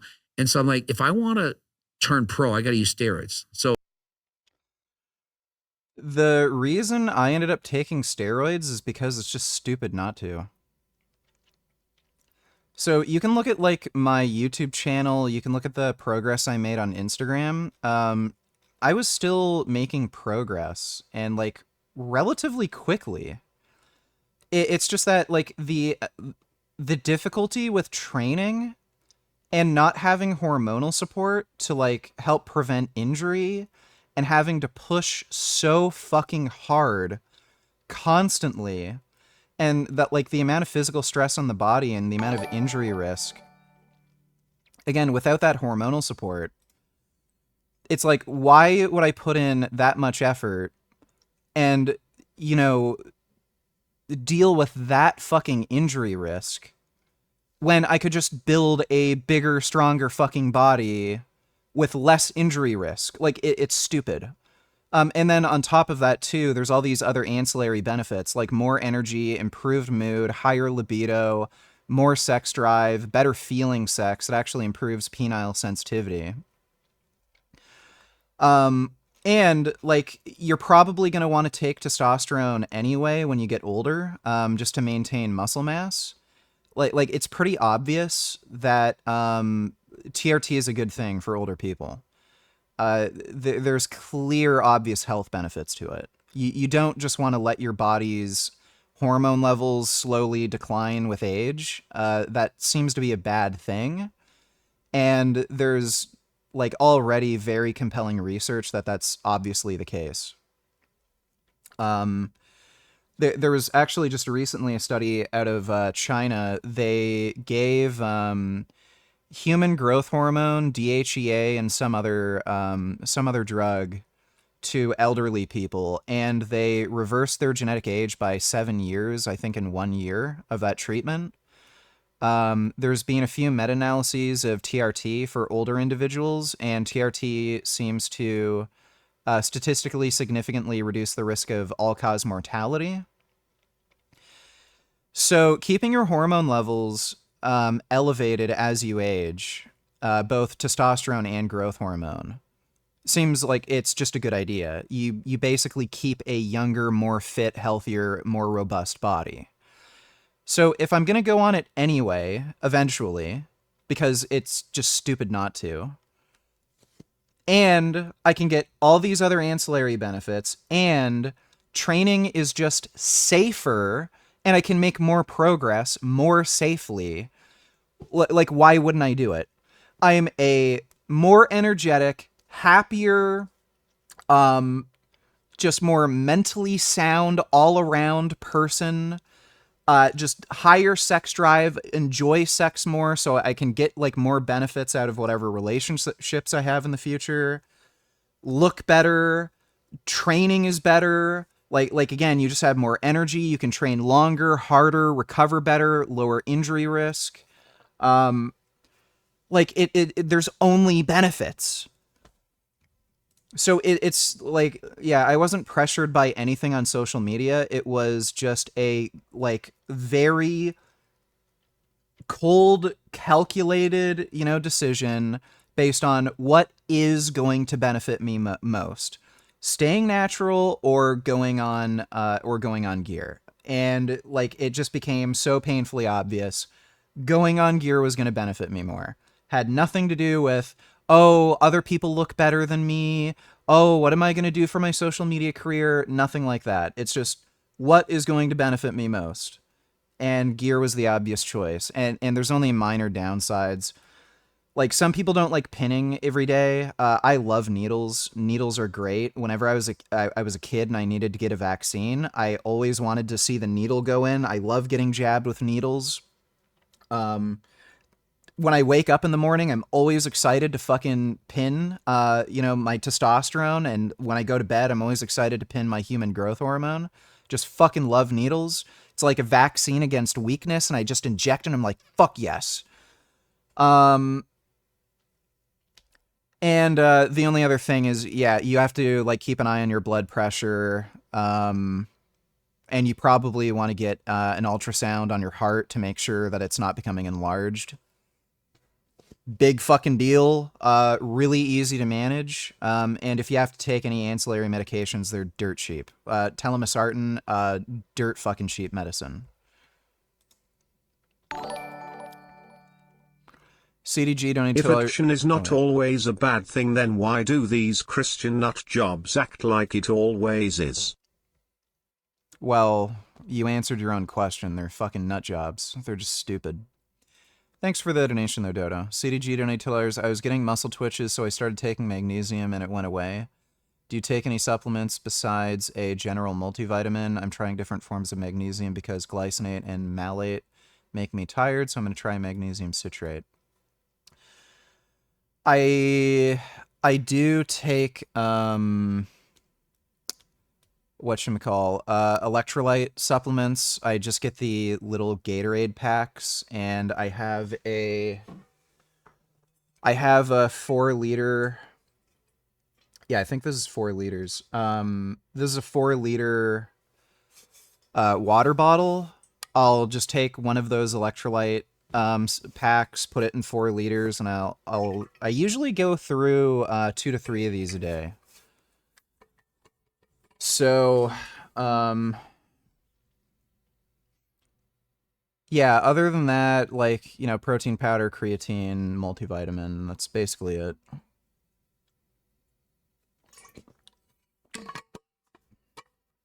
Thanks for the donation, though, Dodo. So I was like, I want to be a pro. I want to be sponsored. I want to make this a career. And that's why I use steroids. Yeah, I'm pretty sure it's 4 would you have liters. done Let the me same check. decision?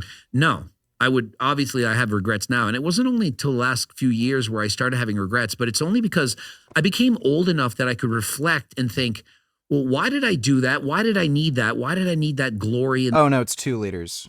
Half gallon, 2 liters. that fame. But then I compare it to how much do I want to be on this earth? And when you get older... Yeah, so it's a 2-liter bottle. I usually go through 2 to 3 of those per day. And I have a full... When I get up in the morning, I have a full 2 liters right when I wake up. And then I'll have another 2 or 3, another 2 of these throughout the day. And then, like, on top of that, when I have protein powder, that's more water. Yeah, when I mix my protein, it's 0.6 liters with each protein shake. And I have 3 of those per day. So that's what? That'd be like another 2 liters almost. To A, Zaki Por, Bari Vegani Man. To A, Mazari, Eshkoimani Man. To A, Zajui, Niakani Man. To A, Mardiozad, Mardani Man. Bizok, to, Buddhas Tasdir, Baz. Barabar, Hockey Sapido Sioa. Bidoran, Keroshdarin, Bumobar. Showed, Pay. I don't speak Spanish, but thanks for the donation, dude. Yeah, 0.6 liters of water. So I put 0.6 liters of water in the blender, and then I put in the protein powder, and then mix it and drink it. So yeah, throughout the day, it's about 4 to 6 liters from just the water I drink, and then like out of that bottle, and then I also have another extra 1.8 liters from the protein powder that I eat.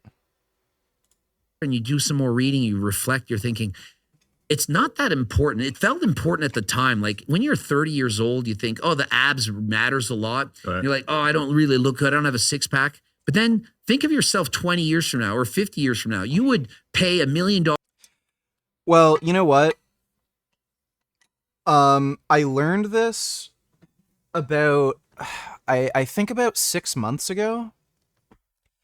Most people don't drink anywhere near the ideal amount of water. You actually need a lot of water in a day to stay adequately hydrated. And like especially if you're training, you really do need electrolyte supplements with the water you're drinking. You need like sodium for sure. And it makes a huge fucking difference.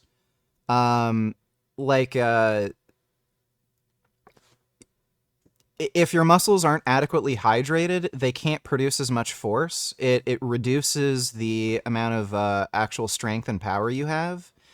And you're also way more likely to, like, tear muscles, rupture tendons and shit. So it's super important if you're an athlete, and it also helps prevent against kidney disease, because dehydration causes kidney disease.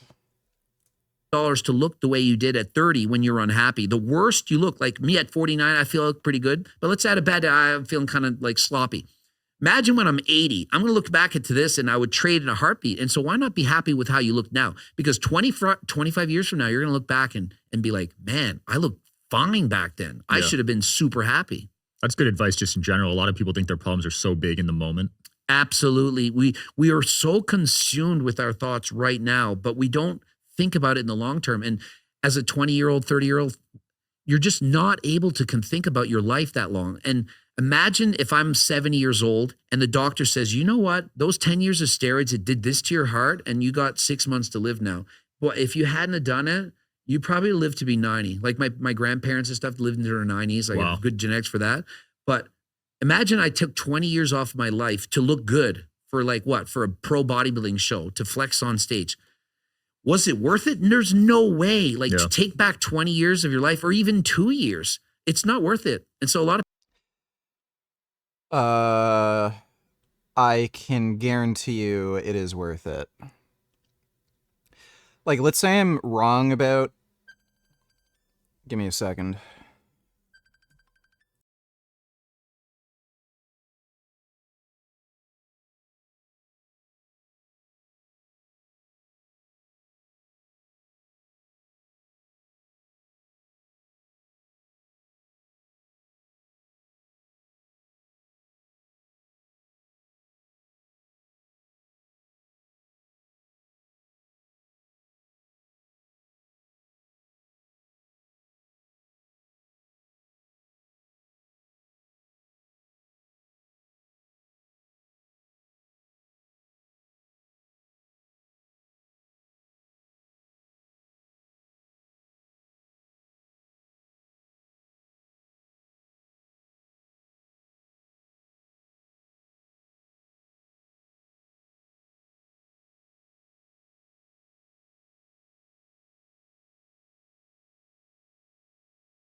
Yeah, so let's say I'm wrong about, testosterone, growth hormone, extending your life and all that crap. Let's say I live, 5 years shorter than I otherwise would. Let's say even 10. So if I was going to live to 85, I live to 75. There is a balance of quality and longevity that you kind of want to meet. Like, if you have a really, really low quality of life and you're just suffering and feel miserable and shit constantly, but you live to 150 years, do you want to live to 150 years having a shitty life? No. If you could have, like, a pretty good life, like, that is fairly enjoyable, but not great, but, like, it's pretty okay, and you live to 100, is that a, like, decent trade-off? Sure. But what if you, like, have an incredible, amazing, like, fucking kick-ass banging life, but you live to 75? Is that worth it? Like, everyone's gonna kind of fall somewhere, you know, like, somewhere different in that trade-off, but, like, for me personally, the way I feel on testosterone and human growth hormone is just fucking incredible. I don't care if I live 10 years shorter. It's worth losing 10 years to feel this much better. So, like, fuck it, even if I'm wrong, which I, you know, evidence can change. Evidence can change, I could be wrong. But I feel so much fucking better, it's worth that trade-off. But the preponderance of evidence right now suggests that you're better off taking, like, testosterone and growth hormone, at least. A lot of people are thinking, no, it's worth it right now, but it's because you're a kid. Like, your brain isn't even done developing until you're 25. No. You can't understand what it's like till you're older. And so what people should do is they should listen to someone like me, because trust me, I used the steroids. I was natural for a long time. I wanted just as bad as all these guys. And so I was once you, like the Trend Twins. I was once the Trend Twins. They're powerlifting, they're bodybuilding, they want to be pro. I did all of that. But eventually you're going to be like, shit, I fucked up. I shouldn't have done that. And it's not going to happen now. And so I'm not going to judge. It's like, do this and do that. I'm just going to give you the advice. I think you should stop taking steroids, or at least lower the doses, whatever. They're not ready for it now, but maybe in 5 years when I say it again and they have maybe another problem, maybe another pec tear or what have you, then they'll be like, you know what? Greg actually cared. Like, even though at the time it felt like I was bullying and saying, you know, Sam Sulik shouldn't use steroids, should do that. He actually cares. He wants people to be healthy, but they're not ready for it. But if I keep saying it year after year, it's going to affect them. And I think that other people that are living vicariously through these fans, like Sam Sulik's perhaps 4 or 5 million followers, they might hear me make these videos and they're like, you know what? That message makes sense. I'm going to avoid using. CDG donate tillers, we need to factor in that the people who have average lifespan have crappy diet, barely exercise, have sleep issues, so chances are we will live longer than average. Taking tests will probably just reduce you to the average lifespan with higher quality. Well, probably not. I don't even know why you would assume that. Again, most people, like, live and eat like shit. So, is testosterone so bad for you that even if you have an amazing diet, exercise daily, train all the fucking time, get good sleep, low stress lifestyle, you're gonna live as long as, like, some fat fucking out of shape fuck? Like, probably not. So I don't even know why I'd accept that. Thanks for the donation though, CDG. Using steroids because what he says does make sense. And who better to say it than somebody who used to be addicted to steroids? Right. Have people you criticized years ago reached out to you later on, like, thank you for that advice back in the day? I don't think many have ever done that, but a lot of people write me in the DMs and whatnot and say, thanks to you, I didn't use steroids, or thanks to you, I got off of steroids. That happens a lot, although it's not like famous guys that are doing it. Maybe they will down the road, but a lot of people who are fans of these people do that. I get that every day. That's cool, at least. I mean, it feels good for me because a lot of people criticize me. You're such a hater. People hate you so much. I'm like, yet my DMs are filled with such love and support for what I do. And when I meet fans in person, like, not a day goes by, not an hour goes by that somebody doesn't walk up to me, like, on the street. No, Richard, that was my point, lol. It's hard to write in 200 characters. I'm saying at worst, if you lose 10 years on your lifespan, you'll probably live as long as the average person. The average is like 75. So you might go from 85 to 75 taking steroids.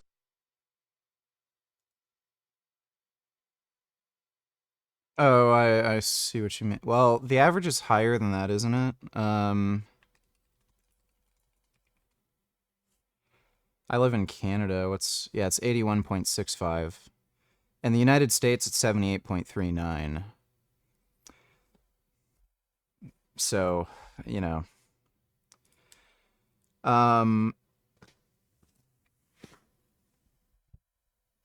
There's a lot of people in my family that have lived past 90.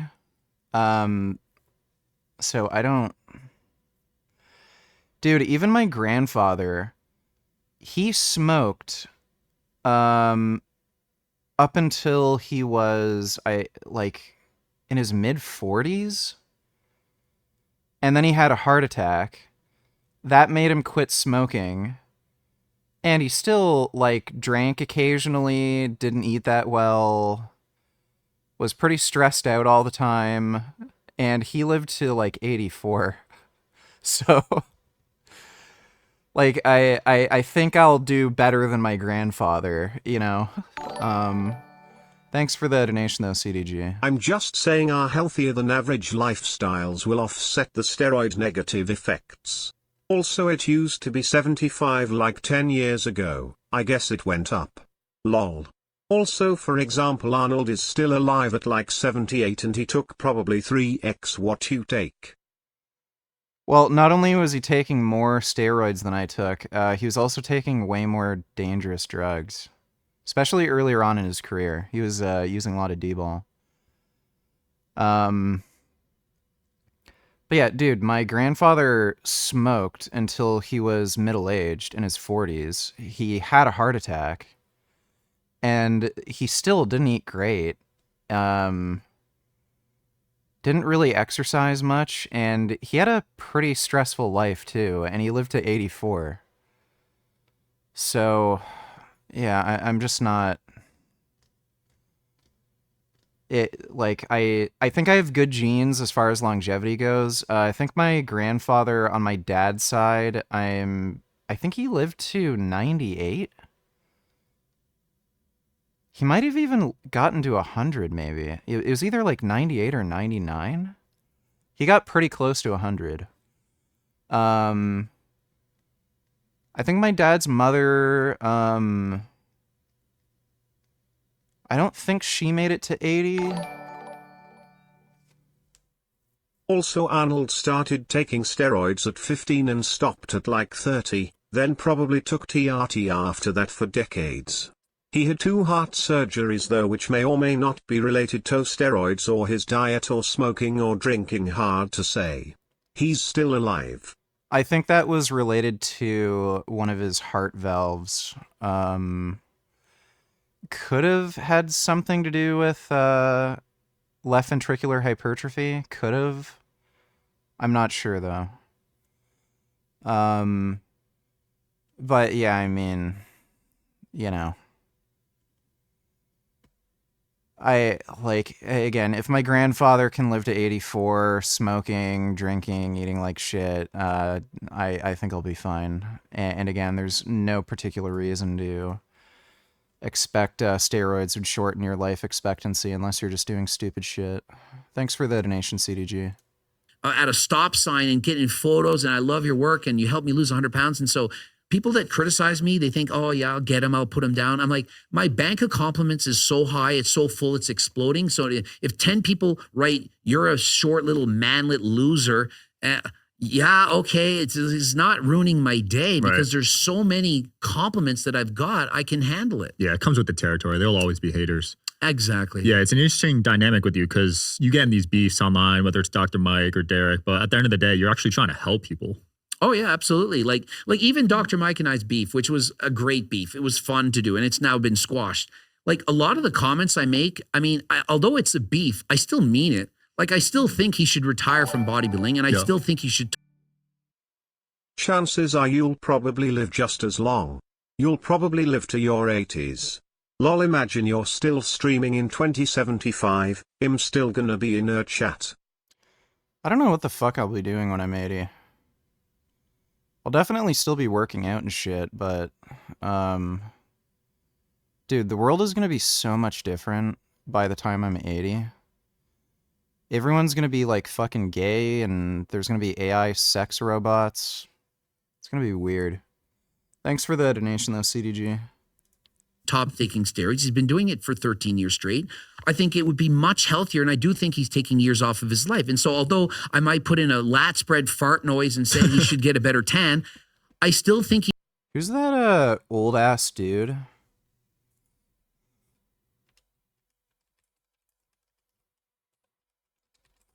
think there's a guy who's like 70.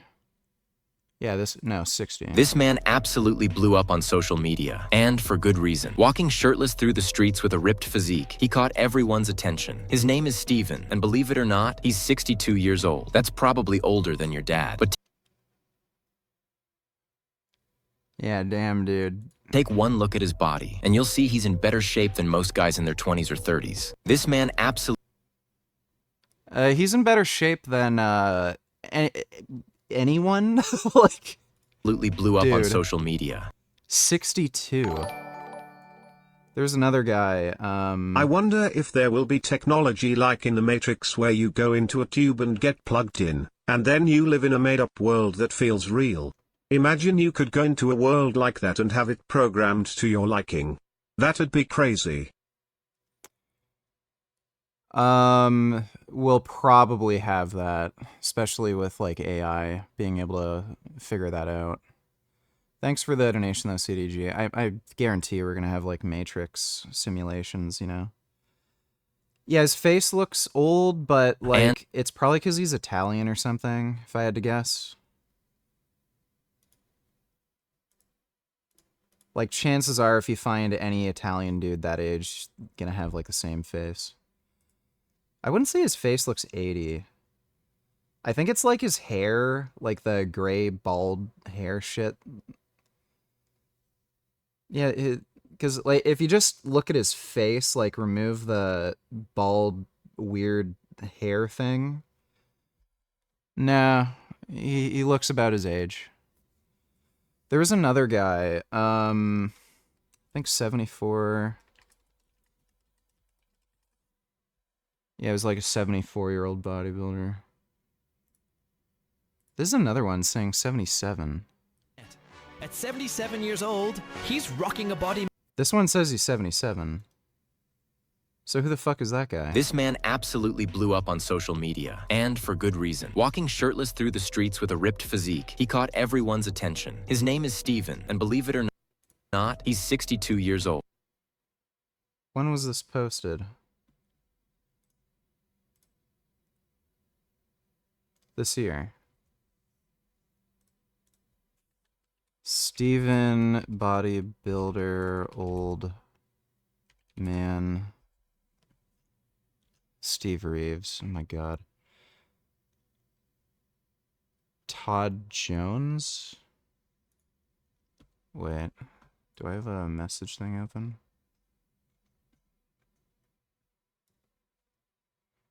Okay, this guy's 70. I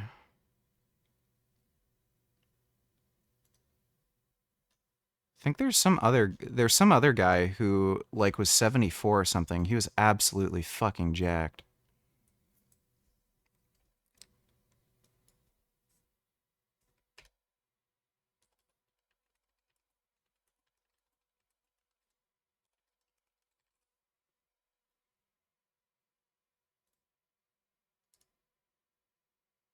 When you first hear the word grandfather, most So apparently this guy's 70 according to this fucking brain rot YouTube video. So apparently this guy's 70. Like, take it for what it is.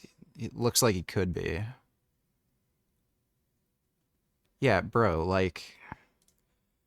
there's this guy. I know he's in his 70s for sure.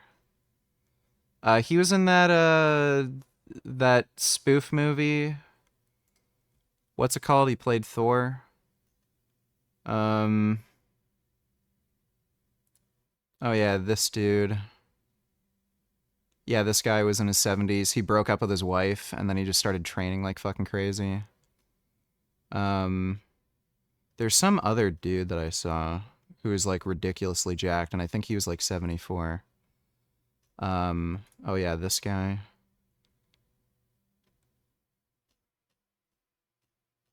Why in the fuck? These websites are terrible. But this is another guy in his 70s. Like, dude.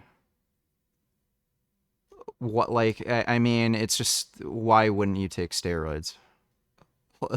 You know what I mean? So look at everyone else in their 70s. Are you really gonna fucking tell me this guy is in worse health than your average 70-year-old just because he takes steroids? Like, give me a fucking break. So yeah, like, everyone else can be weak and fat and out of shape and have no energy when they're 70. I'm gonna keep taking steroids and not be like that. You could go into the world and have it programmed to have the hottest girlfriend that ever existed and caters to your every wish and fetish, maybe even have 1,000 girls bending to your will. That would be so cool. You live in paradise indefinitely. Yeah, that'd be cool. Thanks for the donation, CDG. CDG donate tellers, don't forget about Scooby, 64, only takes TRTs like 220, 6'3", 10% body fat. I don't think he's 10% body fat. He's probably closer to 15. But, yeah, I mean, it's just stupid not to. Thanks for the donation, though, CDG. Doesn't testosterone steroids cause prostate cancer? No, there's absolutely zero link between steroid use and prostate cancer. Actually, low testosterone is associated with prostate cancer, so men with low test have higher risk of prostate cancer. He should go natural, and I think he should still be healthy. And he does put a great message. He talks about the dangers. He talks about how he feels, like how he feels rage or aggression. He's very open. He's honest. He tells people the dangers. And so I'm like, could we take our own advice? Now, remember, he's 40. When I was 40, I didn't regret it yet. I'm 49, so I got 9 years on him. Right. And although it maybe seems like we're the same age, I have been in the sport a lot longer, and I've done all the things. And so I can look back and say, wow, I wish I would have stopped earlier. Yeah. And so perhaps Mike, maybe eventually he'll be like, you know what? Greg might have been bullying me a little bit, but the message is still the same. Even though I thought he was just trying to say this for views or attention, really on steroids. And so I think that I lived 10 years of my life equivalent to if I was a chain smoker or if I just went to McDonald's every single day and ate unlimited amounts of food and didn't do cardio. I think it has the same damage. Wow. Now, yeah, that's fucking stupid. I don't know why the hell you'd assume that. Some people get lucky and it doesn't do anything. And some people get unlucky and it really shortens their life. And so 20 years off my life, it absolutely could have done that. Will it? I hope not. And what have I done to try to make up a difference? I became a competitive cyclist. Like, how many bodybuilders become bike racers? I don't know. Like, I'm a unique kind of guy. So again,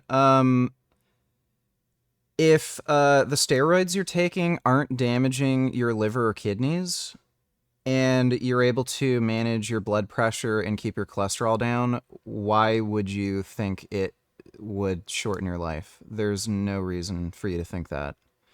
So certain compounds absolutely will cause kidney damage. So if you're taking nandrolone, tren, I think equipoise, that is kidney toxic. So avoid those compounds. Just take safe compounds like testosterone, Primo, Masteron. Stay away from orals. Like, yeah. Doing cardio competitively and only lifting weights twice a week, and I encourage people to do cardio more than weights. And if you said right now, pick one. My grandfather was on TRT, got prostate cancer. Doctor told him that the TRT probably caused that. Constantly tells me that story. Again, what does the doctor know? The doctor's a fucking idiot. So, again, there's no association between TRT or steroid use and prostate cancer. Literally, if you live long enough, every single man is going to get prostate cancer. I think by age 82, actually, 100% of men have prostate cancer. Just take Dirk, bro.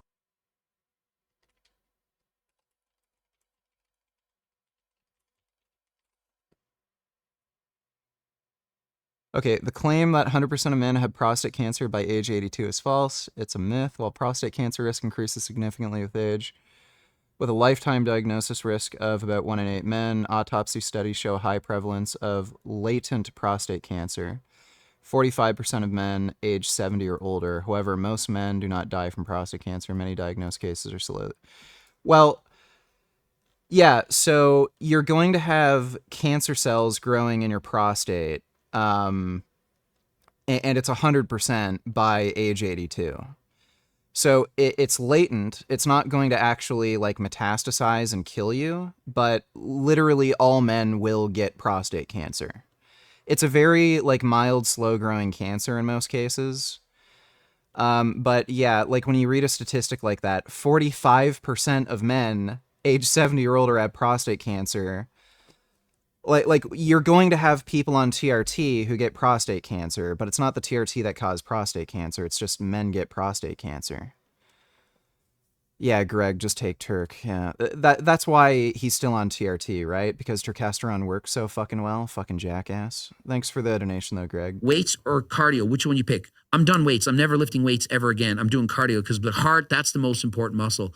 If I biceps shrink 5 inches and I lose 50 pounds of muscle, that's nothing. But my heart needs to stay fit. Did you have some heart issues when you were taking all that stuff? I've never had heart problems, knock on wood type of thing. But my dad did have a heart attack 2 years ago. Damn. And, my grandfather would live to be 94, my grandmother 94, my grandmother 99, and my other grandfather lived to be like 77 or so. He did die of a heart attack. So our genetics were pretty good overall. But, that's kind of a wake-up call because obviously my dad didn't do steroids. Well, not obviously, but he didn't. No. And so, and he's a relatively fit guy. And so I'm like, if that could happen to him, it could easily happen to me. And so how am I not doing everything in my power proactively to ensure that that doesn't happen to me? And so if you're sitting on your ass and you're not doing at least 150 minutes of cardio a week, I'm like, how dare you? How dare you not care about your health so much and take it for granted to just sit there when there's people laying in a hospital bed with cancer that would do anything in their life to be in your body, even if it's 100 pounds overweight, just to go for a walk once. I just can't understand how people can waste their lives and sit there and not care enough. Like, how can you just be lazy and play games all day? It's so frustrating. Yeah. And so like when I was a phys ed teacher, all I wanted to do was to teach all these kids, I want you to love movement. And I didn't care what it was it was basketball or running or dancing or whatever, just love to move because I loved it. And that's why I became a phys ed teacher. I can't be a phys ed teacher anymore. I'm obviously a former drug dealer, which is kind of crazy. But Wait, because I sold know. steroids. Oh. You didn't know that I used to sell steroids. No. I was 20 months on house arrest. I used to sell steroids.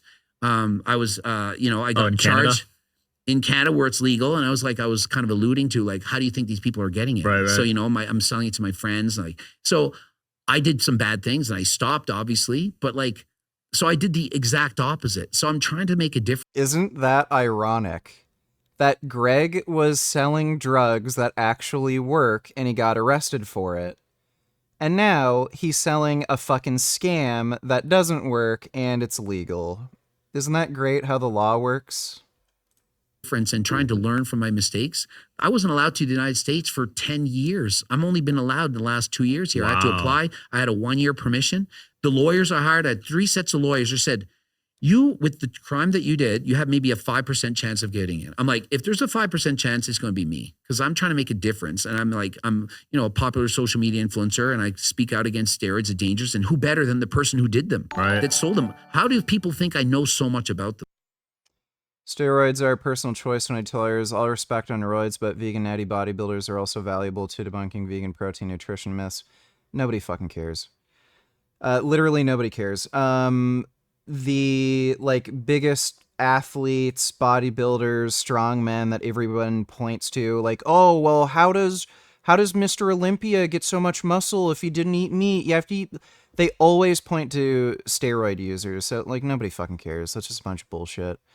If every vegan were on steroids and just as jacked and strong as every other athlete, you'd probably see less of that vegans can't get enough protein myth. What are your best examples? Patrick Baboumian, he's on steroids. Nimai Delgado, probably on steroids. Brian Turner, he's natty. Torrey Washington, he might be on steroids. I'm not sure if he's lifetime natty. Melon Steve, I've never heard of him. Jim Morris, never heard of him. What was your max natty bench? 410. Yeah, where the fuck did you get the idea that Patrick was natural? Are you out of your fucking mind? Thanks for the donation, though. Steroids are a personal choice. Like I was literally involved in this to that extent. So I know the dangers. I know the harms. I know the people, they come up to me and people tell me their problems, the pros, the cons, all of it. And so I'm trying to make a difference, trying to spread the message to be careful. How common do you think pro athletes are using it? Not even just bodybuilders and weightlifters, just like NBA, NFL. I think less common than most people think. I think most people think that every superstar is on steroids. Like for example, LeBron James or Lionel Messi or any soccer star. I'm like, I don't think so. If they are, I think they're on very low doses of products that we're not even aware of right now, because they are subject to drug testing, WADA, especially the most elite of the athletes. They're on an athlete locator form. Yeah, we all know how great drug testing is. Yeah, Lance Armstrong was the most tested athlete in all of history, and he literally passed every fucking drug test. The only reason it ever came out that he took steroids was because one of his teammates ratted him out. That's it. And it was after he retired. Like, it's a joke. It's so fucking stupid. So they have to like be ready. Like I'm learning Spanish. Yeah. I have a tutor from Colombia. Her brother is a famous psych. I tried to use that argument for one of my carny friends. I showed him your workout vids from a few months ago or so before you started and said, yeah, you can be yoked and vegan, and he just accused you of being roided up anyway. Lol, nobody cares. Yeah. Well, you know, that was a consideration I made when, like, before I went on steroids, and it's like, oh, well, what are people gonna say now? Like, oh, so you can't make gains as a vegan? And then, I realized I was getting so many fucking people accusing me of being on steroids already. It's like, what fucking difference does it make? Like, people are gonna talk shit and hate on you and make up excuses either fucking way. So it's like, they're just dishonest. It doesn't fucking matter. Like, so again, for years and years and years while doing vegan activism, I would hear over and over and over again, like, oh, well, you're not as big and strong as Larry Wheels. Do you think, like, you'd be able to get as strong as Larry Wheels without eating meat? Well, Larry's on fucking steroids, and he's open about it, but they're using him as an example for why you need meat. But then, when I'm, like, able to do some pretty impressive lifts, like the 410 bench, I start getting accused of being on steroids. So it's, like, no one cares. Just take fucking steroids if you want to take steroids. Like, it's fucking dumb. Thanks for the donation, though, retard. And again, if there's more vegans taking steroids who are going to be high-level athletes, who are, like, as big and strong as, like, you know, Mr. Olympia competitors or Larry Wheels or, like, whatever strongmen, well, it's an even playing field. We're all on steroids, but, you know, one's vegan, one's not. So, like, nobody can really say anything, right? So, it just doesn't matter. Nobody cares. Thanks for the donation, retard. Cyclist, I won't say his name, but they showed up his door like not too long ago at decision. The judge that you're saying is biased against you gets to decide whether or not they're dismissed from this case. How funny is that? So that's why we file an appeal to the higher court, the Second Circuit Court of Appeals, and hopefully get this garbage thrown out before they do any other crooked stuff. Because the issue I had is these people aren't playing by the rules. So he's getting other entities and claiming that's my income. So if this guy is able to basically say that Google earned $5 billion, that's Frank Tufano's income, what other crooked stuff is he going to do if the court issues him a judgment? This guy this guy, David Lynn, sent a subpoena for a closed business entity. The Frankie's Free Range Meat LLC was my business in New York. That was shut down. It's closed. It's gone. He used that subpoena to get documents from businesses that weren't even in my name and link them to me unlawfully. They're not mine. So if the judge is allowing him to do that, I don't know what other crooked stuff he's going to do with the judgment. So that's the main thing that's why I'm completely over it. And that's the main thing you guys have to understand. There's no legitimacy to this court system whatsoever. And once these people are caught disobeying their own rules, what the court's supposed to do, once these people are caught, they don't care. They just pretend. They just ignore it. They literally ignore what you said and just say some other stuff. If you ever point out anything to a judge that's misconduct or them not abiding by a law, they will intentionally omit it from the filing and intentionally ignore it and try to sidetrack you and distract you and say other stuff. And that's when you file the appeal and you point out what the judge did. So, yeah, I can't believe this stuff is going on and that this judge hasn't thrown out this garbage case to somewhat salvage the reputation of everyone involved here. But, yeah, I mean, this guy, Paul Saladino, pure evil. Pretty sure I'm allowed to say that. I mean, let's reread that court judgment. So I can't say that Paul Saladino copied, plagiarized, or stole from me. I can't say that Paul Saladino engages in dishonest practices. I can't say that Paul Saladino abuses prescription or illegal drugs. I can't say that Paul Saladino manipulates social media posts. And I can't say that Paul Saladino engages in inappropriate sexual activity. Now, it doesn't say here that I can't call him evil or an Illuminati member or an agent that was sent to destroy my life. It doesn't say that I'm not allowed to say that. And also, I'm pretty sure I'm allowed to factually say that he tried to take $33,000 from disabled people. So, well, Frank's gonna have a lot of fun with that lawsuit. I don't know why he's even saying any of this publicly. Like, this in no way will help him. So he's only, like, putting himself in a position where he can just, get fucked over more. All right, well, we got 4 hours out of the stream. That's pretty decent considering we started late. I'm gonna head to bed now, get some sleep, and tomorrow I should feel, better, like have more energy, and I should be able to start the stream earlier. So I'll see you guys tomorrow. Start the stream earlier, react to stuff, play some games, shit like that. But hope you all had fun. Big thanks to everybody who donated on Streamlabs. Really appreciate it. And I'll see you guys tomorrow. Yeah, we'll watch the Gary video tomorrow. So we'll watch the Gary video. It's just too late right now. But nighty-night, everybody. See you tomorrow.